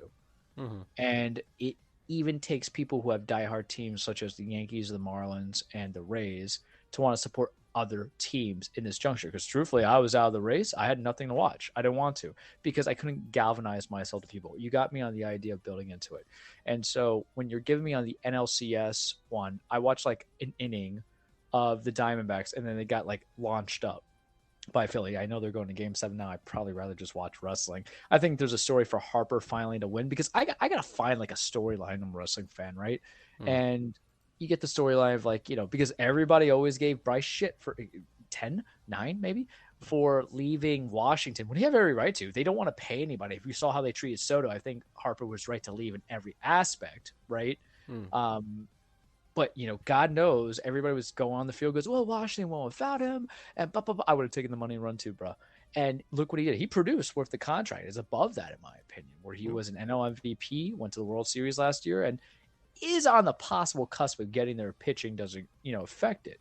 But I like that narrative. I can't get behind Zona. It's because the lack of interest and appeal, and I need somebody. Go ahead, finish your thought. They have one star player, and when I watched him, I was like, okay, because my problem with baseball is, and this is going to lead to the Rangers aspect, so I'm going to steal it a little bit longer, and then I'll give it to you, is that you tell me somebody's good, and it's good because how their season's going. And if they don't perform it in the playoffs, or if they're doing good in the playoffs, but they were just kind of in the regular season in the years to come, I'm not going to buy him as the next wonder kid. Because they even said that about Soto. And Soto really, and they even said that about like Javi Baez as well. I'm giving you guys who are legitimate names that won World Series rings have gone to. Soto, the scouting's still out on him, in my opinion. Like, I think he did fine this year, but I don't know because they're still so young and they're developing, and it's how you see pitchers. But Javi Baez wasn't doing much, and now he's in Detroit. And then we get to Dallas Garcia. So I watched an inning and a half of the ALCS, and I saw Jose Altuve hit that home run to give Houston lead 5-4. And I had the PTSD from 2017 kicking hardcore when I was eating my Flanagan's burger. I said, nah, this ain't for me. And it proves that Dusty's Dusty, so we're glad he's got his one ring and went. And that Houston's just a completely extremely unlikable team. But I can't get behind the Rangers because they did everything. I'm saying right now, on my soul, they're replicating 2009. Hire a competent manager, because at that time, Joe Girardi was a competent manager when we got him. Put in some heavy payroll on some pitching and some hitters. Granted, they put a lot of payroll on some old pitchers, which they shouldn't. They might win a World Series, man, and DeGrom's not even going to be there to collect it fully. He's riding the bench. Right. And then you get like some stars. But then you get to Dallas Garcia, and then Andrew, how do I want to say this delicately? We found who he loved during this series, right? He's going to kind of gravitate to get behind the sport because he loves baseball a lot. And Adolis Garcia, and he's on this tear. What was Adolis Garcia doing the last several years, though? And I know people are saying, tell me you don't watch baseball without telling me you don't watch baseball. I don't watch Texas because they've been in mediocrity since they fired Ron Washington for being really cool and liking cocaine. And you deserved all that punishment. But, you went on this tour de force of a teardown where you wanted just to be slightly above mediocre. You hired Bruce Bochy, who is making me feel accurate when I said he's a top dog. And my friend was just like you. My other friend was like, well, his wins-loss records, I say they purposely tank in baseball. Who? Bruce Bochy? Yeah. Well, I didn't say that. No, not you, but that was a collective galvanization of what I was having. Gosh, man, he was on the San Diego Padres. I mean, sheesh, for so many years. That's the fact that he took them to a World Series is a miracle in and of itself. Yeah, and he's getting there. So the thing about Dallas Garcia, because I brought the stats, because I am, this is a sports show. Sometimes I do get analytical where, because I also say, because I've been spurned by big multi-million-dollar hitters that are coming in. So, and mind you, they haven't gone to the playoffs in the whole duration. So what he's at right now is this year he's at 39 homers. Very good, obviously. 27 homers last year. 31 homers the year prior. The batting average, it's whatever, depending how you want to read batting average, at 245, 250, and 243, right? So he's on a tear now, but Houston's pitching's always been very suspect. There is no Zach Wheeler on that other side, with Christian Javier, Verlander. Garrett Cole's gone, Garrett Cole's gone. So what is it that you're going to see? And who they have played leading up to it is in between. I'm not knocking the kid into it, but I know better, and we all know better, to kind of fall in love with one guy who's mashing it. Granted, you want a masher. There's a reason why we build into it, but I'm not going to put all my eggs in that basket, especially when I think you really saw the deficiencies, because is the fact that Houston would, I hate the fact that I'm defending Houston. I want to vomit as I'm saying this. Is it the fact that Houston was, too tired, the pitching was too bad, because the game was lost by the first couple of innings when there was a lot of guys just getting on base, some mashers and stuff like that. I'm not saying Garcia did not contribute, but we've seen it too often in baseball, Chris Bryant, as I cough real loudly and say it, where you get this kind of success for about 2 or 3 seasons and they just fade into the abyss. And I just can't get behind it. But if Bruce Bochy wins, I feel absolutely correct, because that means it's 3 teams taking the World Series, 4 rings in total. Mm-hmm. I don't know if I can get behind the narrative Texas versus Philly. I mean, you could probably sell me on it, because I think Texas winning it reconvenes the blueprint of that you should spend in free agency. Yep. When they lost 100 games 2 years before that. Mm-hmm. They lost like 90 games last year. And then hey, let's just fix our holes by spending our way out of it. And it's about also getting the right manager. And I find it so funny that Bob Melvin's now going from the Padres to the Giants, because that means the Padres don't think highly of him. You can compare Texas to like the New York Mets. And the Mets also spent a ton of money to try and fill in holes and try and get over that hump. But they have the management. I mean, it's Buck Showalter versus Bruce Bochy. I mean, I know who I choose. Yeah. For sure. And I call it the 2009 blueprint. But the thing is, you can't get me on Zona, because if they feel like more like the Royals, because we know where Arizona's going to lead us to. Arizona, it happened back 20 plus years ago. It's going to happen now. That if they did strike it's hot, they're going to be prepared for mediocrity the next 3 years, because they'll trade everybody. I feel like, and then I think I said this, but I put it on my Marlins history thing. Like the Diamondbacks give me major 2003 Marlins vibes. Yeah, I saw that. It really does. There might, let's say Corbin Carroll, maybe he's their Miguel Cabrera, right? Maybe he's the future Hall of Famer that's 20 years from now is gonna do the thing, right? And Arizona's not going to be able to keep him like 5 years from now at all. And they have like an old veteran like Evan Longoria on that team. We might be like I don't think they have like a Pudge or anything like that. No. Maybe Longoria's like that guy, the old grizzled vet. But even then, he's not really an everyday I don't know player. Anybody on that team besides him, Galis or whatever his name is, and Corbin. But if they do run the table, it's either a little bit like 2003 Marlins, not exactly, because that team had a lot of studs that people just didn't realize were there, or the 2007 Colorado Rockies. Well, who Helton is like fringe Hall of Famer possibly, where they had like one guy and just they just got hot at the right time, and so that would be the only other team I can compare them to, because like Kansas City was just on the backs of their bullpen, which was elite, and even then they still had great players. I mean, Salvador Perez is an elite catcher and everything like that. So and they had some really good young position players. But Arizona feels like it's either a little bit of Kansas City, a little bit of the 2003 Marlins, and a little bit of the 2007 Rockies. Yeah. And if you give it to Philly, because you have to think, I always evaluate every year. Philly's is about Bryce Harper. That's a star power thing. It's about Bryce Power. Getting his, right? It's him. Well, it's 3. It's him, Zach Wheeler, and Trey Turner. And Trey Turner. Well, Turner's got his ring. But no. But the thing is he's going to be one to cash out because I think he's on a 1-year deal. No, he's got. Is he? No, he signed the big giant contract. He's their shortstop for like ever. Now. Maybe that's what I was thinking coming into it. Yeah, where he got his ring in Washington. Schwarber's got his ring in Chicago. This is Harper. This is all him. So Harper and maybe in Wheeler, right? That's their star pitcher. That's your build around. But you always build into what's the best to get casual people. I don't know if I can get behind it, man. Now I'm sorry for stealing the point to lead into Adalis, but I know there was a point that you were going to make to it earlier when it's on with the NLCS. I don't know. I think I was talking about the Arizona, but that was it. All right. Yeah. Well, I mean, here's the thing. Will you watch the World Series? Because the World Series falls under. Watch the World. I mean, it depends. I mean, it really. Maybe like the elimination games. Yeah, you can't watch 1 through 3.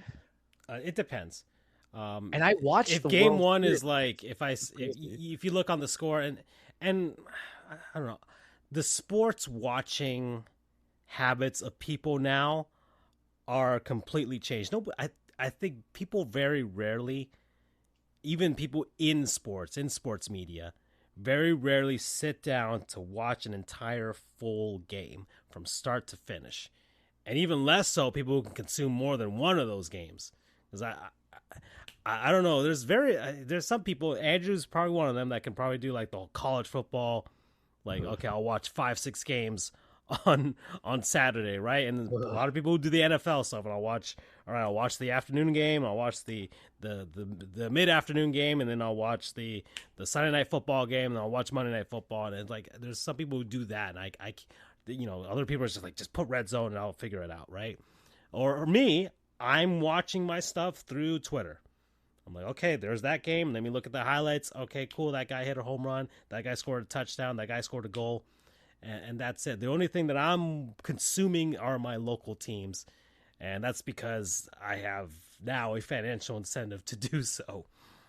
And I think that's the point that I keep with it. That's a very important is that if you can't keep my interest into wanting to watch the thing that relies on your biggest ratings, then we have failed. And it's because of the teams are very lacking of interest amongst the country. I'm going to say it, and I know I sound ignorant, but if there's no story, what am I going to see it for? Right. And why would I want to watch it? And that mindset, the hardcore of hardcore baseball fans, of course, are just like, oh, there's so many good things. Of course, you're a hardcore fan that absolutely like, but even some hardcores are just like, we could be playing Spider-Man. You are a hardcore wrestling fan, but you're not watching SmackDown every Friday. Nope. You don't do that. So then does that make it the least memorable World Series that could happen? Even it could have great moments is because we miss out on it. Because now I feel like the stakes are too high. Now it needs to go to 7 games. Now it needs to go to extra innings. Now it has to be the proper pitchers duels and the star players that back up to make it compelling and interesting for us to want to watch. Mm-hmm. And people are like, oh, no, that's not true. I'm like, really think about it. Because what this has running the risk of is being Dodgers-Rays World Series, which was very snooze fest, 5 games out. This has very capacity of being Who did the Braves beat again? It wasn't Houston. It was Houston. It was Houston, yes. So that at least I think had the I'm sorry, I'm thinking the national. I mean, you have. I just saw Jolly Olive did a video about what he considers the worst World Series ever, which was the 2007 one, which was the Rockies and the Red Sox. Yep. I would agree. I would also think Detroit losing to the Cardinals. That was another one that people mentioned as well. The 2006 World Series was Detroit and St. Louis, right? And that's usually because it was either a sweep or 5 games, but there was legitimate studs, like guys who were perennial MVP or Cy Young. Yeah, there's a bunch of Hall of Famers on both sides of that, but the Tigers just died. When they got to the World Series, that was it. Generally win teams. But then, man, we're doing some good analysis here. I got to stand up and put the controller down because I'm hour and 35 minutes just to let you know. That's fine. So we can get to the NBA stuff because NBA on TNT is on right now, and Chuck and all those guys are talking right now. I feel like you're gonna do the hive mind thing. Well, this is a good point to kind of make up. When it comes to Zona, you're running your cachet on and your concept of like why I should be invested. It's the young prospects of the future. Washington kind of did that, and look where it took me. Oh, Texas, it's a Hall of Fame manager with Hall of Fame stud pitching. what? Scherzer, who can't complete 2 innings, DeGrom, who's not there. Seager's fine as a player, okay. Adalis, who I've already been like, this is really my first time kind of looking at him because he's been overshadowed. But I'm not gonna be. I'm sorry to say it. No offense, Andrew. I'm not gonna be fake and start following a guy just because he put on one great series and be like, that's the dude, right? I'd rather just go with Harper, who we've always known has been great. But is that not Texas's team? Right, that's their whole concept. We're relying on this, and then we're gonna go into, we can't go to Houston because it got eliminated, and then we go into Washington or Philly, and we're like, all right, it's Harper, it's doing the Cody Rhodes. We're gonna finish the story, but if they don't finish the story, if I don't get that, because I don't hate Bryce Harper, so if I don't get that happy ending of him getting it, then I'm like, then what's my time wasted on? And that's tough. Yeah, it's legitimate criticism. The same people we're talking about the Heat versus Nuggets series as boring, or the Panthers and the Golden Knights as a boring series. Like there is a marketability thing. Denver was fantastic because y'all hate us so much. Right. You do not have any of that heat in this. If it was Houston going, absolutely. Yeah. And that was more of a hate thing that kind of fueled people. People wanted to see the Heat and the Panthers lose more than anything else, I think. Yep. Yeah. So that was that. You guys ran on the narrative of we want Florida. Yeah. Yeah. I mean, the discourse coming into this season, as far as the Panthers is concerned, is like people hate us. And they absolutely wrestling. We love a good heel. Yeah. They hate us. They hate Matthew Tkachuk and everything like that. I'm just like, oh, this is a nice feeling to have right now. We're relevant. And people hate us, and they don't want us to even make the playoffs. I'm like, okay, good. This is great.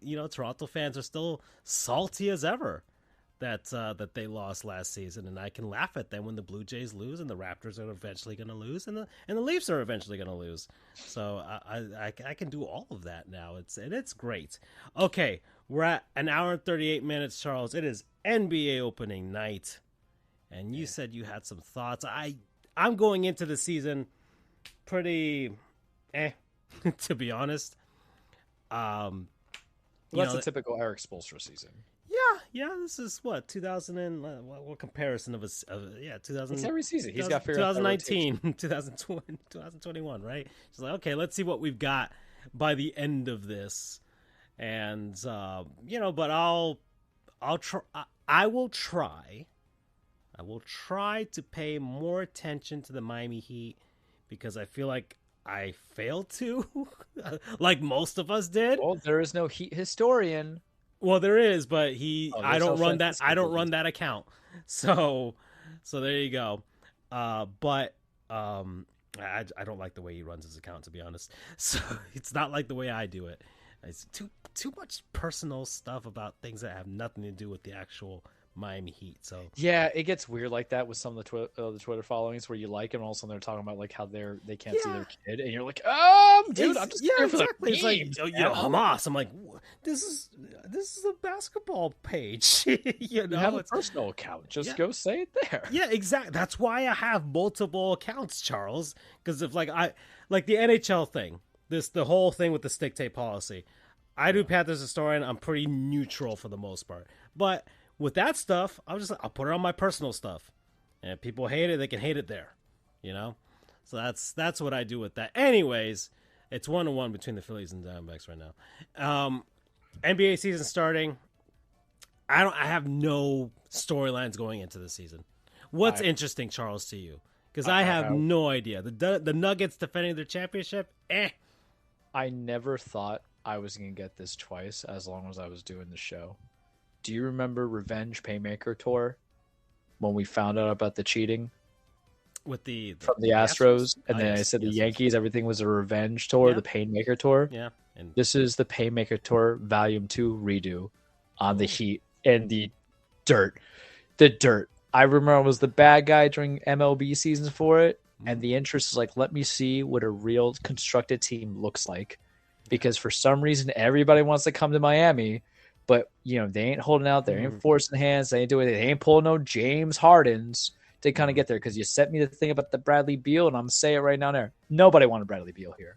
That contract is such a huge albatross in a NBA that the ownership is looking to actually lower the salary floor. I guarantee you, or not the salary floor, but lower the ceiling of what they want coming into it. Right. Where we had to endure Dame and the 2-month, hostage situation. It was false imprisonment on the false hopes and dreams that I was going to get Dame in Miami. So now you're going to see what the Painmaker tour is going to look like. If Kyle Lowry probably starting as my point guard, pain beyond pain. That's the first pain, but you have to give a little to get a little, right? So it's going to be that. It's going to be Jimmy Butler with, his new mentality, his new mindset. A Bam.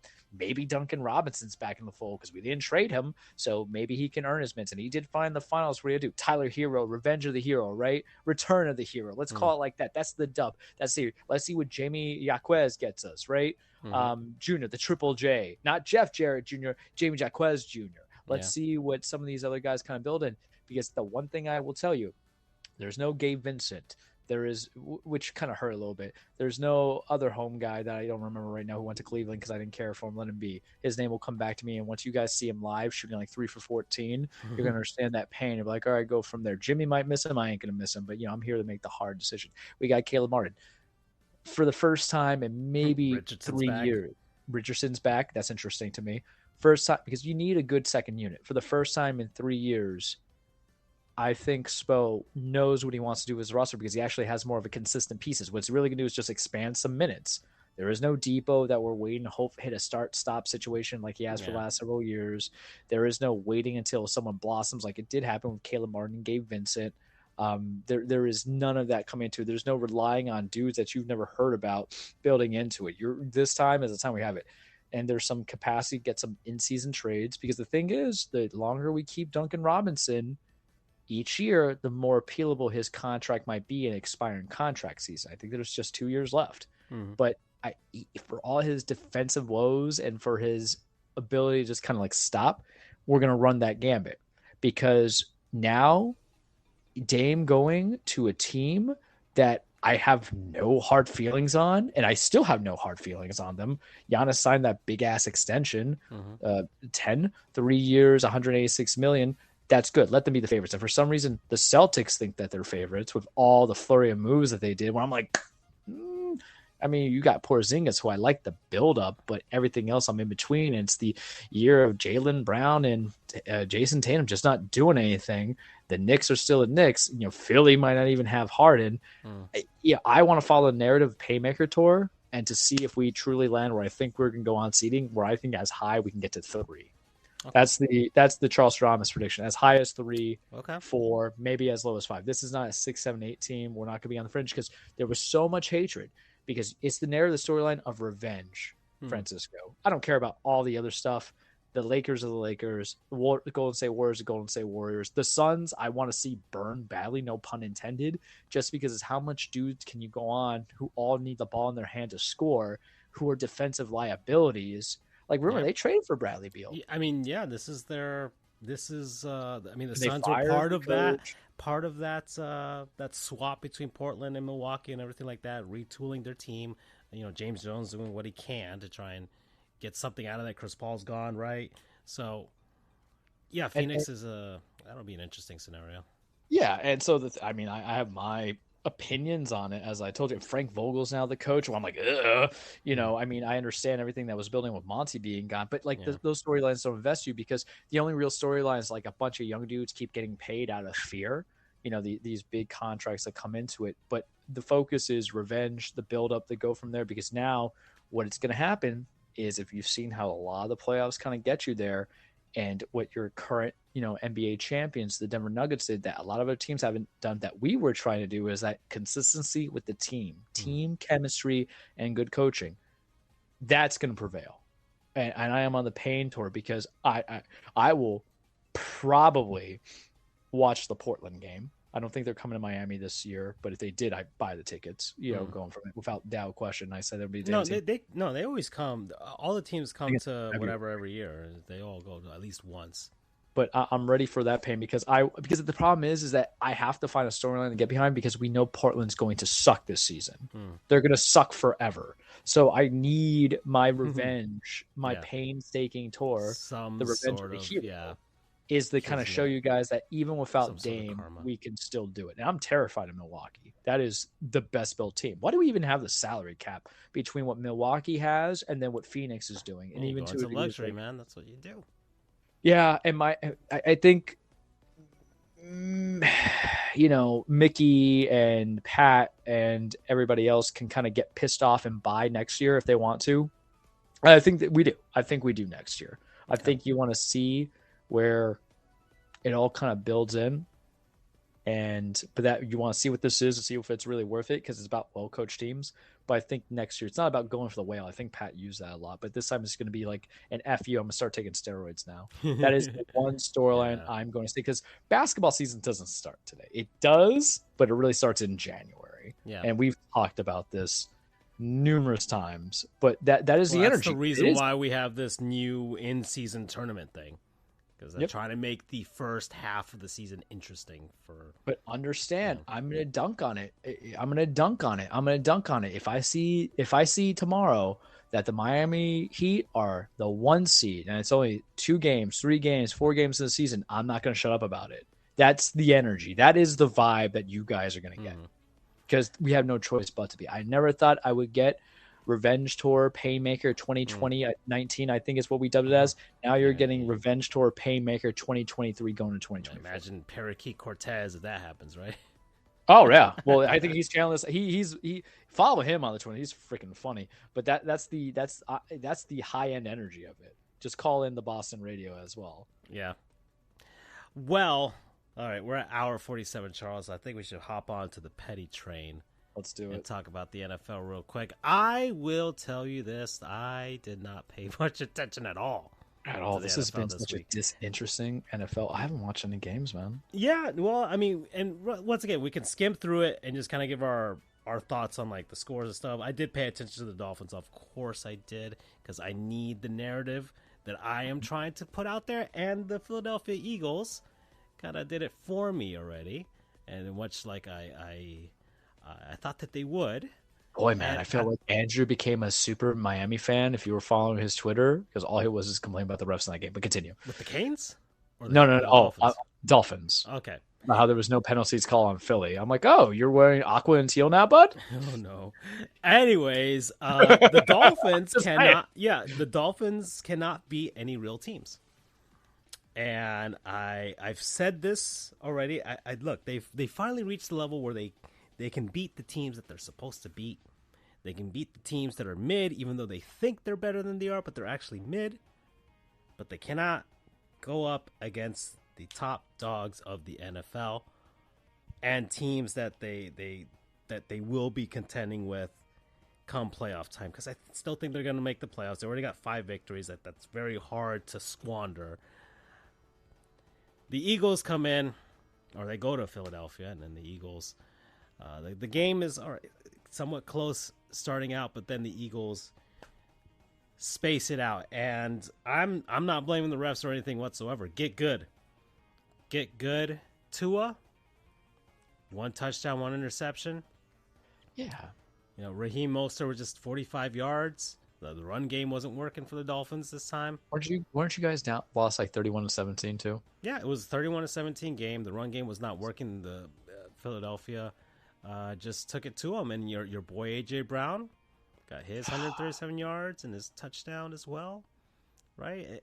And that's a very well constructed team in Philadelphia.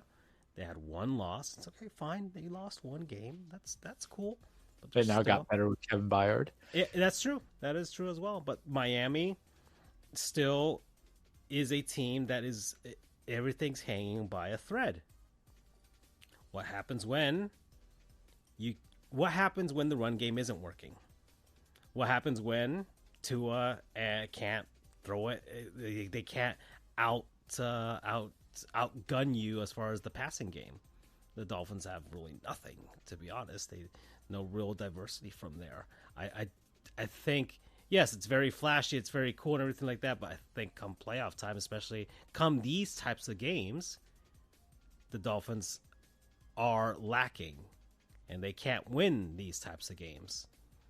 And they've already shown it by losing to the Bills in that type of game, and by losing to Philadelphia in this type of game as well.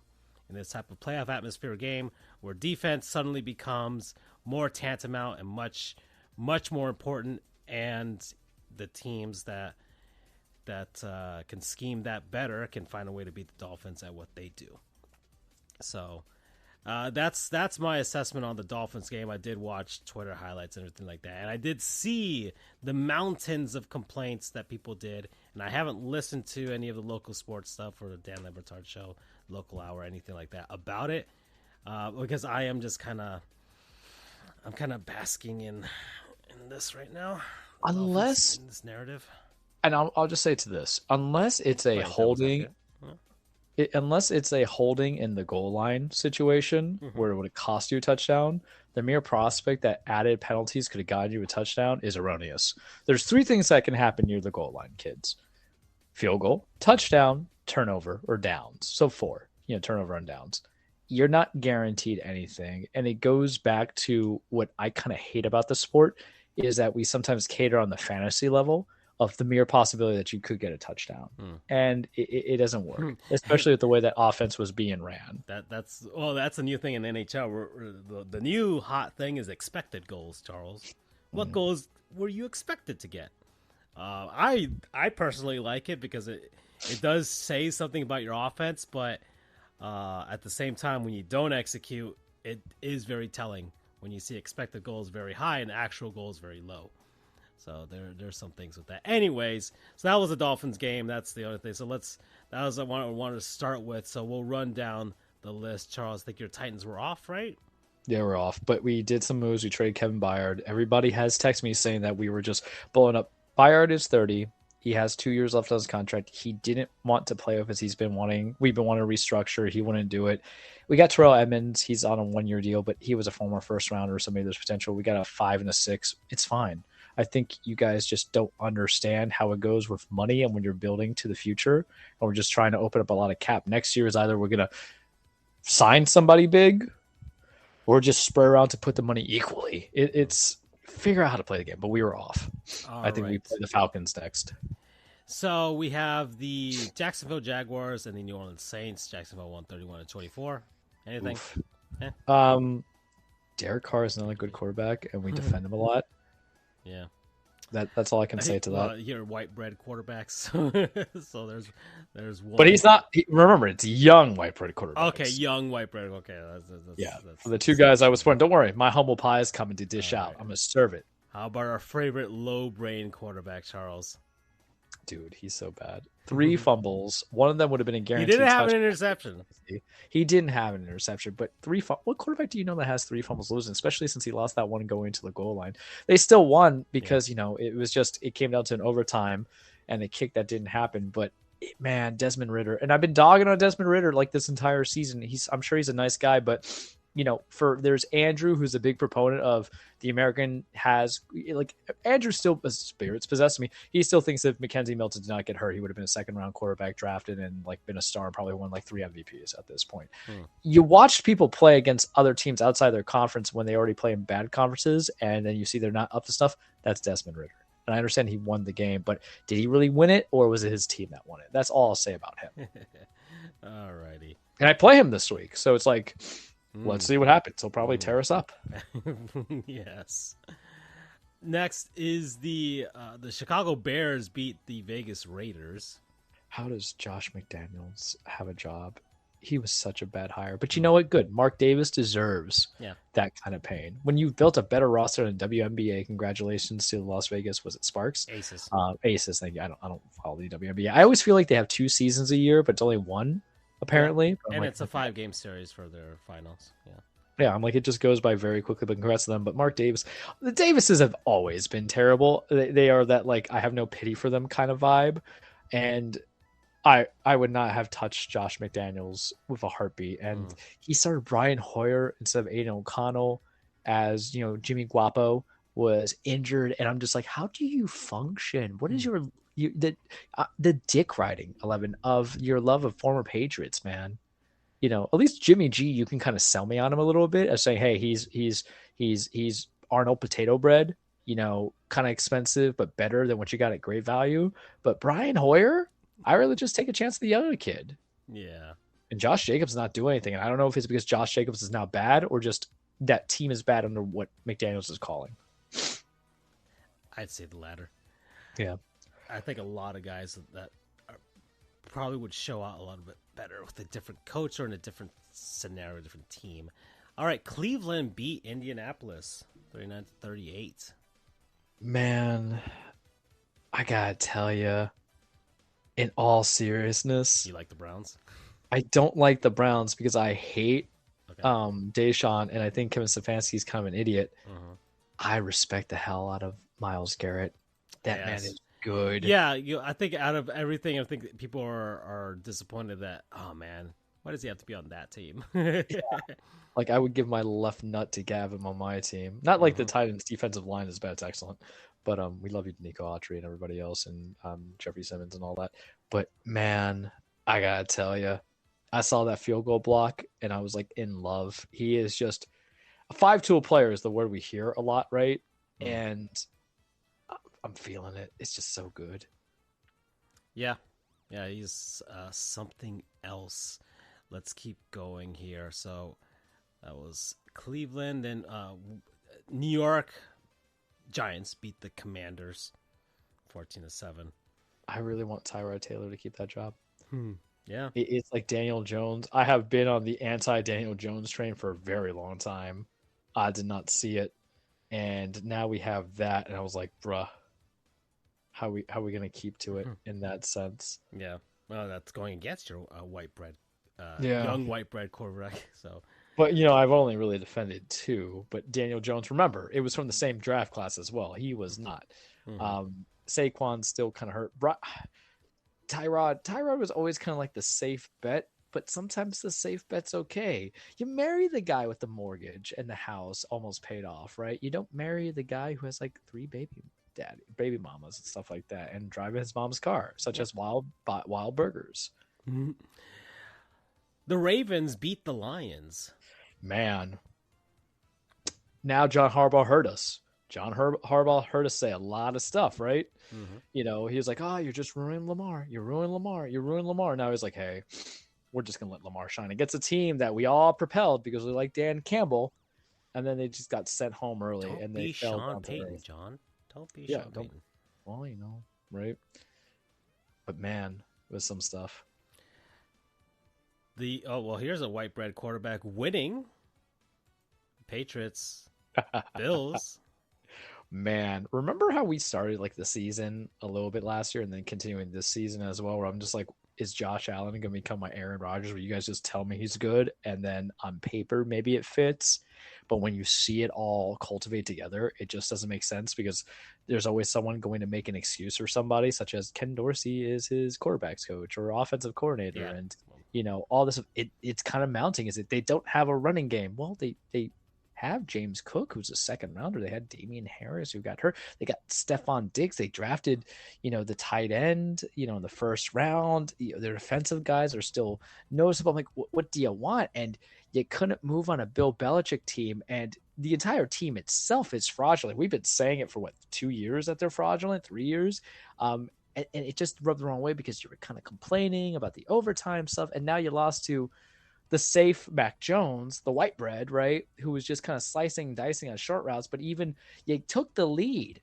And look, when I said give him some time, what does he have? He's got Bill O'Brien and Bill Belichick for coaches and coordinators. He's got Kendrick Bourne. He doesn't have much to work with, guys. He's got Mike Gesicki and Hunter Henry. And then what does he do? He says, hey, buddy, I ain't no great value. I ain't no Sarah Lee. I'm fucking 12. I'm Wonder Bread, baby. I'm always in hot commodity. I'm going to score in the last 7 games and then really put the Buffalo on the rails because Buffalo hasn't looked good, but you shouldn't lose to a team like this, right? Because they still couldn't run with Ramondre Stevenson. They still couldn't run with Ezekiel Elliott. But guess what? They did it and they beat you. And it hurts. Why? Because you were vying for the AFC East. And I do think if whoever got that title, that division was really, really, really, really, really, really going to help out in comparison to, playing on anybody outside the conference, because you lose to the Patriots. The Patriots lost to the Dolphins. So your guys are ahead on that tiebreaker, man. See what happens. Okay.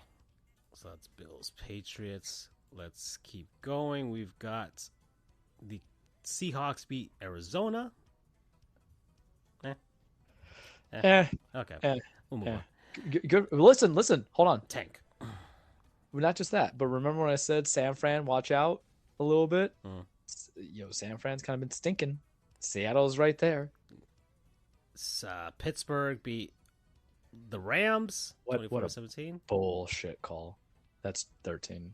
But yeah, that was not a first down. And whether or not that would have pushed the Rams Mike to win. Tomlin magic. That Mike Tomlin magic. Because he's the only coach that you like who doesn't frustrate you. You can't hate Mike Tomlin. It's impossible to hate Mike Tomlin unless you're a Steelers fan because he won't fire Matt Canada. But, when you're winning games, you're winning games.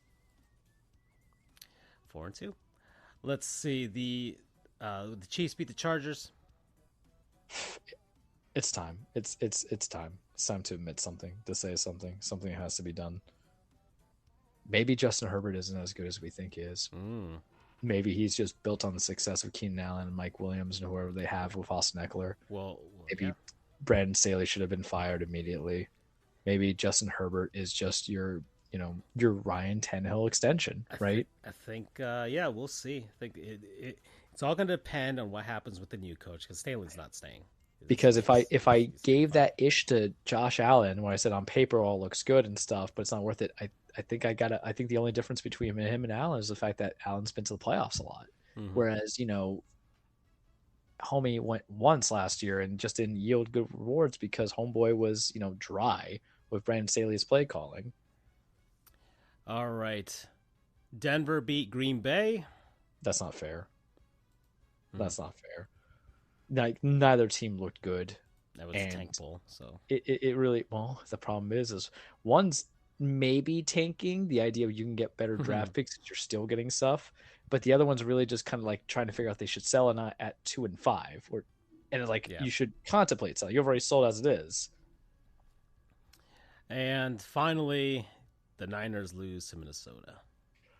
Kirk Cousins defense time. All right. Kirk Cousins falls on the line of the slightly above average Ryan Tannehill, where if he is not throwing 30 picks a season, we're good, right? We're building into something fantastico for us that works effectively well, very well to build from. You guys gave him a lot of stuff because he can't come into primetime, which is not a real stat, mind you, in my opinion. Even though people say, I'm like, primetime games have no balance. Playoff games hold maybe more balance, but still, it's not something that I would say that focus on there. But he came up, he dissected, he missed some touchdowns, but he was able to get Jordan Addison to do some beautiful things with it and make it work. And then you get Brock Purdy. Oh, Brock, when people realize all you do is faux screens and then down the lines and everything, and your boys are injured. And I don't know if he's good or not. I know he has like 11 touchdowns to 3 picks, which is fine. I understand he's 5-2, and that's fine. But I also understand that with that Kyle Shanahan game plan is it cannot go for error. I think sometimes the best quarterbacks, the Patrick Mahomes, not Tom Brady's because he's always on script, but the Peyton Mannings who always change audibles, or even to a degree, I'll give a shout out to the late great time Steve McNair. When it all crumbles and you have to kind of play some improvisation, what are you going to do? And that ain't Brock Purdy, man. That ain't his game at all, bro. It's so bad. Yeah, there's a lot of questions as to whether he's made for this or if he's just... He's a 7th rounder for a reason. Yeah. Like, is he really the diamond in the rough, or is it just, okay. Oh, just the thought into is like, we love the diamond in the rough so much because we always attribute it to the Tom Brady stuff. Right. But, the idea is that Brady is supposed to be a shock of the system, lightning strikes once kind of thing. It's really more or less the hubris of Shanahan, who looked at Trey Lance, says, I don't want you, even though I don't think Trey got a fair shot because he got hurt in his starting season when he was going to be fully a starter. And I don't think that if you put them hand and foot against each other with a fair competitive advantage, you would have had something that was different, right? Because the same argument could be made about Jimmy. You got maybe above average guys putting in your rotating out, but at some point, if the division's too hot, and the division might be too hot right now, because it's not 4 games ahead. It's a game and a half behind on one. And then I still think the Rams will figure their stuff out. So what are you gonna do, man? Okay. Well, that's it for the Petty Train, Charles. We're at 2 hours and 5 minutes. What do we have in the cage? Welcome, everybody, your weekly Truplex The Cage with Charles. Full disclaimer, wrestling is not fake. It's scripted. It's a stage fight. It's a song and dance. It's about men and women beating the holy hell of each other, chasing championships, establishing legacies, bringing out there for my enjoyment, and just having a good old time. So we're going to keep it kind of short because, once again, wrestling is not interesting to me this week, even though I was playing WWE 2K22. I got bigger news to drop, but let me go through the rundowns. Halloween Havoc is happening right now on NXT. It's a 2-week show. Watch it, support it, go from there. That's fine. AEW tomorrow, Dynamite. Watch it, support it. They're just fine. They're building up a world title eliminator match to challenge MJF, who's challenging all these people. Christian Cage is still fantastic. Swerve Hangman still continuing. This is good. Hikaru Shida is going to do something with women's title. Orange Cassidy has the international belt. There's that. Small shout out to Impact. It's no longer Impact, Francisco. They announced over the weekend that they're going back to TNA, Total Nonstop Action. Don't know why. I was never into the TNA mesh as much, or Impact, but good for them. It's still going to be the same wrestlers. I don't know what they're going to change design-wise, match-wise, production-wise, anything like that. But as I have an allergy attack live on show, but good for them. They want to go back to those roots and do something. Remember, that's how they originally were founded. I'm going to sneeze again, so maybe you do it this time. Excuse me. Wow, it just came out of nowhere. I think it's because I start smelling the BS of baseball and Miami Heat and Joe Cronin that it got me, bud. So that was originally what they started as Total Nonstop Action when funded by Jeff Jarrett. They went to Impact for a bit or for a long time, and now they're going back to TNA. So good for them, right? So we have that New Japan stuff's happening there. WWE, I am so over the Judgment Day. I'm bored by them. I am liking Drew McIntyre's heel turn that's slowly coming soon. The one thing I will announce about WWE, as now my nose is clogged for some reason, probably a bug bit me, is now we have general managers again. Before, Adam Pearce was co-designed as the general manager or making the shots on Raw and SmackDown. On SmackDown, Triple H came out and announced that there's going to be Adam Pearce on Raw as general manager, and on SmackDown is going to be Nick Aldis on SmackDown as their general manager. So they're playing up to Survivor Series, which is brand supremacy now. So I think you're going to have Raw versus SmackDown. I don't think you're going to NXT in this time. They're not said to be doing War Games, which is fine because, there's not a proper storyline to it. Last year's was perfect. This year, if you're just giving me Cody and the bunch with the War Games, I'm not for it now. Crown Jewel is next week, so expect the rundown when I do Crown Jewel. Actually, we might have to reset it because your boy, we can't reveal the costume just in case the coworkers hear what I'm doing because they don't know yet for Halloween. But the show would be at the same time as Halloween, so I'd be handing out the candies to the kids and to the families that are coming around to the neighborhood. So we might have to lynch it onto a different day and pin it onto a different day, which is always a possibility. We'll speak on that. But Crown Jewel's next week, Full Gear is a couple weeks from now for AEW. That's my update. That's all I'm going to give you. LA Knight, Roman Reigns, as you see. I got bigger news. I got better news. I got something that is, there's a quote from Collateral. Great movie. You guys should watch it. Jamie Foxx and Tom Cruise in a jazz scene, circa 2004, directed by Michael Mann, one of my favorite movies, like a top 30, top 50, where the scene is there, and I won't spoil it for those who haven't seen it, even though it's been 20 years, basically. Me. Yeah, because you don't watch movies, but there's a scene where the jazz musician goes, I was conceived and born on XYZ, but the minute I met Miles Davis, one of the jazz people, I was, that's when I was truly born. That's going to be me. You ready for it? January 27th in Tropicana, St. Petersburg, because your boy is going to the Royal Rumble. Yeah. Your boy is going to the Royal Rumble, part of the Big Four pay-per-view. This is the first one, right, that you'll ever experience? The first pay-per-view. I've been to a live SmackDown. I've been to a house show. I've been to house shows for NXT. This is going to be me going to the Big Four pay-per-view. And what do we love about the Royal Rumble? The Royal Rumble is, two basically battle royals of 30 people, and whoever wins ends up going to WrestleMania. To equate it to you in sports terms, this is the Eastern Conference Finals. This is the ALCS. This is the AFC Championship, NFC Championship. This is the Eastern Conference Finals in hockey. For some, WrestleMania is the Super Bowl. I would venture, though, that Royal Rumble can be more exciting because of the fact that you don't have the full predictability of the winner. At WrestleMania, you usually think you know who's going to win because it's a payoff and culmination of a lot of stories, except for Cody losing to Roman. Just from my cursory knowledge, just surface level knowledge based on several games of playing WWE No Mercy on the Nintendo 64 back in like 99. The Royal Rumble, isn't that when like there's just a bunch of dudes and they all come in one after the other? Yep, it's just a grand battle royal, right? Okay, 30 people, starts with a 1 and 2, and it builds up. Before Fortnite, before it was cool. Yeah, usually it goes about an hour. So you have the men's, you have the women's, but it helps propel a lot of storylines building into it. And I'm excited. Remember, I was going to go to WrestleMania 3 years ago. COVID happened. The pandemic robbed me of a lot of things. So I was going to do Mania and I was going to do the NXT TakeOver pay-per-view.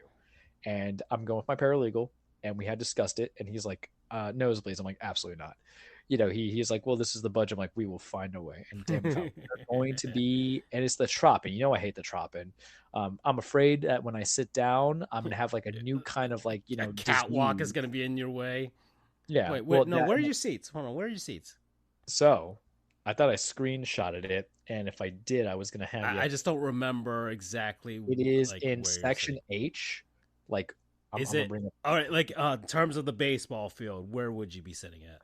Well, let me bring up my tickets, and then I'll go from there because I had to order it through the Ballpark app because the Rays. Yeah, the Rays are the ones that are selling it. It was kind of weird. It is so terrible, man. Because not only do I now get stuff from the Miami Marlins, which is fine because when the Yankees come out, I'd rather go to Miami. But now I get stuff from the Miami Marlins. I get stuff from the Yankees ticket sites for the attires, and now I get stuff from the Rays. And I hate the trop. I hate the trop. I really just despise it so much. I'm afraid I'm going to sit on a needle, and that's just going to be the end of the story. So where I'm sitting, I'm bringing up the photo, so you're going to have to bear with me just for a minor second, please, is where is it? Of course, you know, I screenshot it too. And I was just, how was the reactions to you when I was in the chat blowing up my reactions? Because I was sending the Drake meme when he's just screaming, you know. It is my conception because I think that's what everybody wants to do. I would not have done it if Vince was still around. So in the event of the ballpark, it's kind of tough. But so imagine if it's on the field. Think of it home plate. Okay, all right. Because I'm on the floor level. Okay, that's right. I'm floor H, right? They're gonna put the ring, so I'm right by the ring.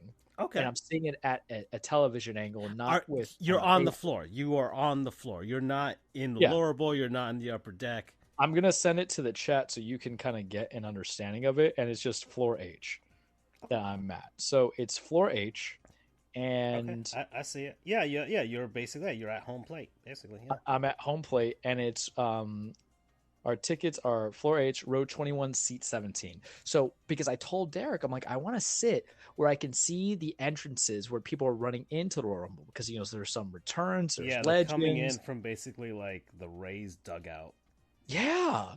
So that's how we're building it. So I'm like super excited. I have to figure out what I'm going to wear. I'm thinking it's going to be a Roman Reigns shirt just so I can give me the middle finger because I expect him to still be winning the title. And, you know, I anticipate it's going to be a very good pay-per-view on certain match bills. I have predictions that's either going to be Roman versus Randy or Roman versus AJ. I don't care. I'll take either one. But it's good because of what it could mean. And I think the disappointment might be less than if I went to a WrestleMania. Like, I can't imagine for people who paid to see Cody versus Roman last year with the expectation that Roman was going to lose only to have him win. You know what I mean? And I mean, I was happy with it, but you know, Roman, I've liked the bloodline, stuff like that, or even go to SummerSlam, but I'm excited, man. And it's on a Saturday. So I'm driving back home. You know, Derek and I talked about it because it's in Tampa. I'm like 3.5 hours away. I can do it. If the pay-per-view ends by 11:30, I just get the biggest energy drink known to mankind. Yeah. And it's a straight shot because, you know, Tampa, I don't need to go back there. You know, I was there in April for a conference. It was fine, you know, but I'm going to eat good. I'm going to, you know, wear my appropriate attire. He's like, oh, you should bring your title belt. I'm like, absolutely not. That's too heavy to carry and stuff like that. Plus, I'll forget about it. Knowing me, I'll be so tired. I want to go home. I'm not that big of a fandom, but you know, you want to do something good with it. So I'm excited, man. And then I didn't realize because as an attorney and as a professional, you get lost in time. Every day is the same. It's the basis of mediocrity that happens. And then I realized it's only 2.5 months away. So this is like my Christmas gift to myself. The tickets for some would be expensive. For others, might not be. I'll tell you right now what I paid for it, and I'm fine with it. I paid $750 because I was stupid, and I was on the platinum pre-sale. I'm like $3,000. I don't want to pay $3,000. But I guess the platinum pre-sale is like an inclusivity kind of thing where there's other stuff, other amenities. How long does it last? How long is the Royal? Like how long is the event? Hours. How long? The pay-per-view might be 4 hours. Okay, so that's for $750 for 4 hours for one of the big four events, right? That's like going to a major for like a tennis tournament or whatever, right? It's going to the ALCS. It's going to and where the images. I went to the Stanley Cup final. I dropped $1,300 for 2 tickets for game 3. Yeah, and that's relatively, give or take about the same amount. I would be closer to seeing it. And with wrestling, you want to trust me. I've been to some live events. You want to get the right angle. I don't want to be somewhere where I'm not getting the full view of the match. I've been there when I'm raised up a little, and being up a little bit is cool. But the problem is that if I got focused on the Titantron or the screen to help me out, that's not doing me any good. Not for the Royal Rumble, because if I want to do that, I'll just watch on Peacock. I wonder what their setup's going to be, because they only have that screen in right field, and that's like... They might have to... they'll have to import some stuff, yeah. They're going to have to import their own thing. But, I was like, it's very important that I wanted this and this and this, because I think the other worst thing that could happen is I'd be like seated in a section that's near a ring post, where there's an objective thing that you can't get past, because the ropes, trust me, you can get over it. It's fine. The one thing I will tell you right now, and I'm letting this all be broadcasted, if you bring a sign. That's what I was going to ask. If you bring a sign, I will fucking say something.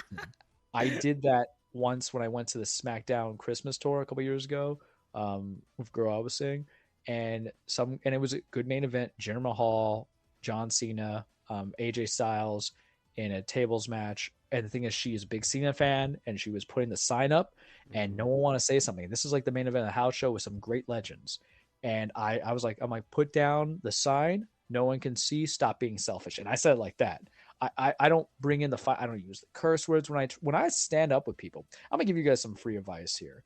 In this world where people come in with their high morality and they have their own intentions, and their objective is for them to come out on top, they're usually on a pedestal. That's the interaction that I met with professions and with pro ses and stuff like that, where they are inconsiderate because they want something desperately, whether it be in fandom or in life, right? Don't kick them off the pedestal. They can always come back. Destroy the pedestal so they can rise it again. So don't curse at them. Don't yell. I'm just saying, it's like, you're being selfish right now. Other people are behind you. We want to watch. Because what it does is it makes them realize that there's a whole other group of people out there not that special. It's psychology 101. And believe me, I will bring that January 27th. If it's a 7-year-old, I'm telling that to the 7-year-old. If it's a 7-year-old, I'm telling that to the 7-year-old. I'm not here to play around. This is my time, my service. I spent my damn money. My money, my enjoyment, my outlet, my excitement. I cannot speak to you. I was incorrigible with the chat of how happy I was and excited. Like it was a dilemma at one point. You were, because there was a lot of trepidation on the part of your paralegal as to whether he wanted to go or not, how much money he wanted to spend, and And then when I realized I was stupid and I was just in the wrong aspect of it, I was able to switch up. But that's my one advice. If you bring a sign, first off, the wrestlers ain't going to read it, especially when you're not front row. Like, we're front rowish, row 21, which, trust me, it's not as too far as you think it is. You know what I mean? Like, if you guys ever been to concerts, it's just about feet. And, we're Americans, so we don't count in feet. We're okay. We do count in feet, but we're, illiterate. So it's fine. We're in Florida, kids. But I will be that person. You can jump up and down. You can raise your hands and pump it. That's the excitement. You bring a sign, we're gonna have some words. You're gonna get the 100% words. But I am excited. And that is what I got for you in the cage, is the bombshell, the over the top rope. And I think I'm gonna say it now. I think what we're gonna do we have to do previews for the cage on the pay-per-views and stuff like that. But I think what I'm going to have to do leading up to the Rumble for the next couple episodes before we go on break, because I think we're going to go on break probably by the time we get to the Rumble, usually, right? When is it? When is January 27th? January 27th? Yeah, we usually come back around that. I mean, well, actually, no, I think we'll be back, because we take it like in like the first or second week of December, and then we come back like mid-January during the NFL playoffs. Perfect. Because also we have playoffs and we have basketball. Because I think it would be good to come in and do like your big preview of it, and then you can do your big review. Well, I think what I'm going to do is, in the coming weeks, because I got 2.5 months to work with, I'm going to revisit some famous Royal Rumble matches and just give you a study on it. Because originally we were going to go when it was slow, going to be like, oh, these are wrestlers to highlight. No. Because now I'm in it. I'm going to be like, these are the Royal Rumbles I watch. And I'm telling you now, man, if I have to watch Royal Rumbles during the dark eras, I'm going to do it. And the dark eras mean the time of wrestling that I didn't watch. Because I purposely said, I did some of that in the pandemic era, because Royal Rumbles are very, like, you don't have to watch like certain moves because they're spot fest, really. But I'm mega excited. It's going to be a royal experience. So that's all I got for you this week on The Cage. All right. Well, I think that's it for us, everybody. Bye. Take care. Don't bring Rumble.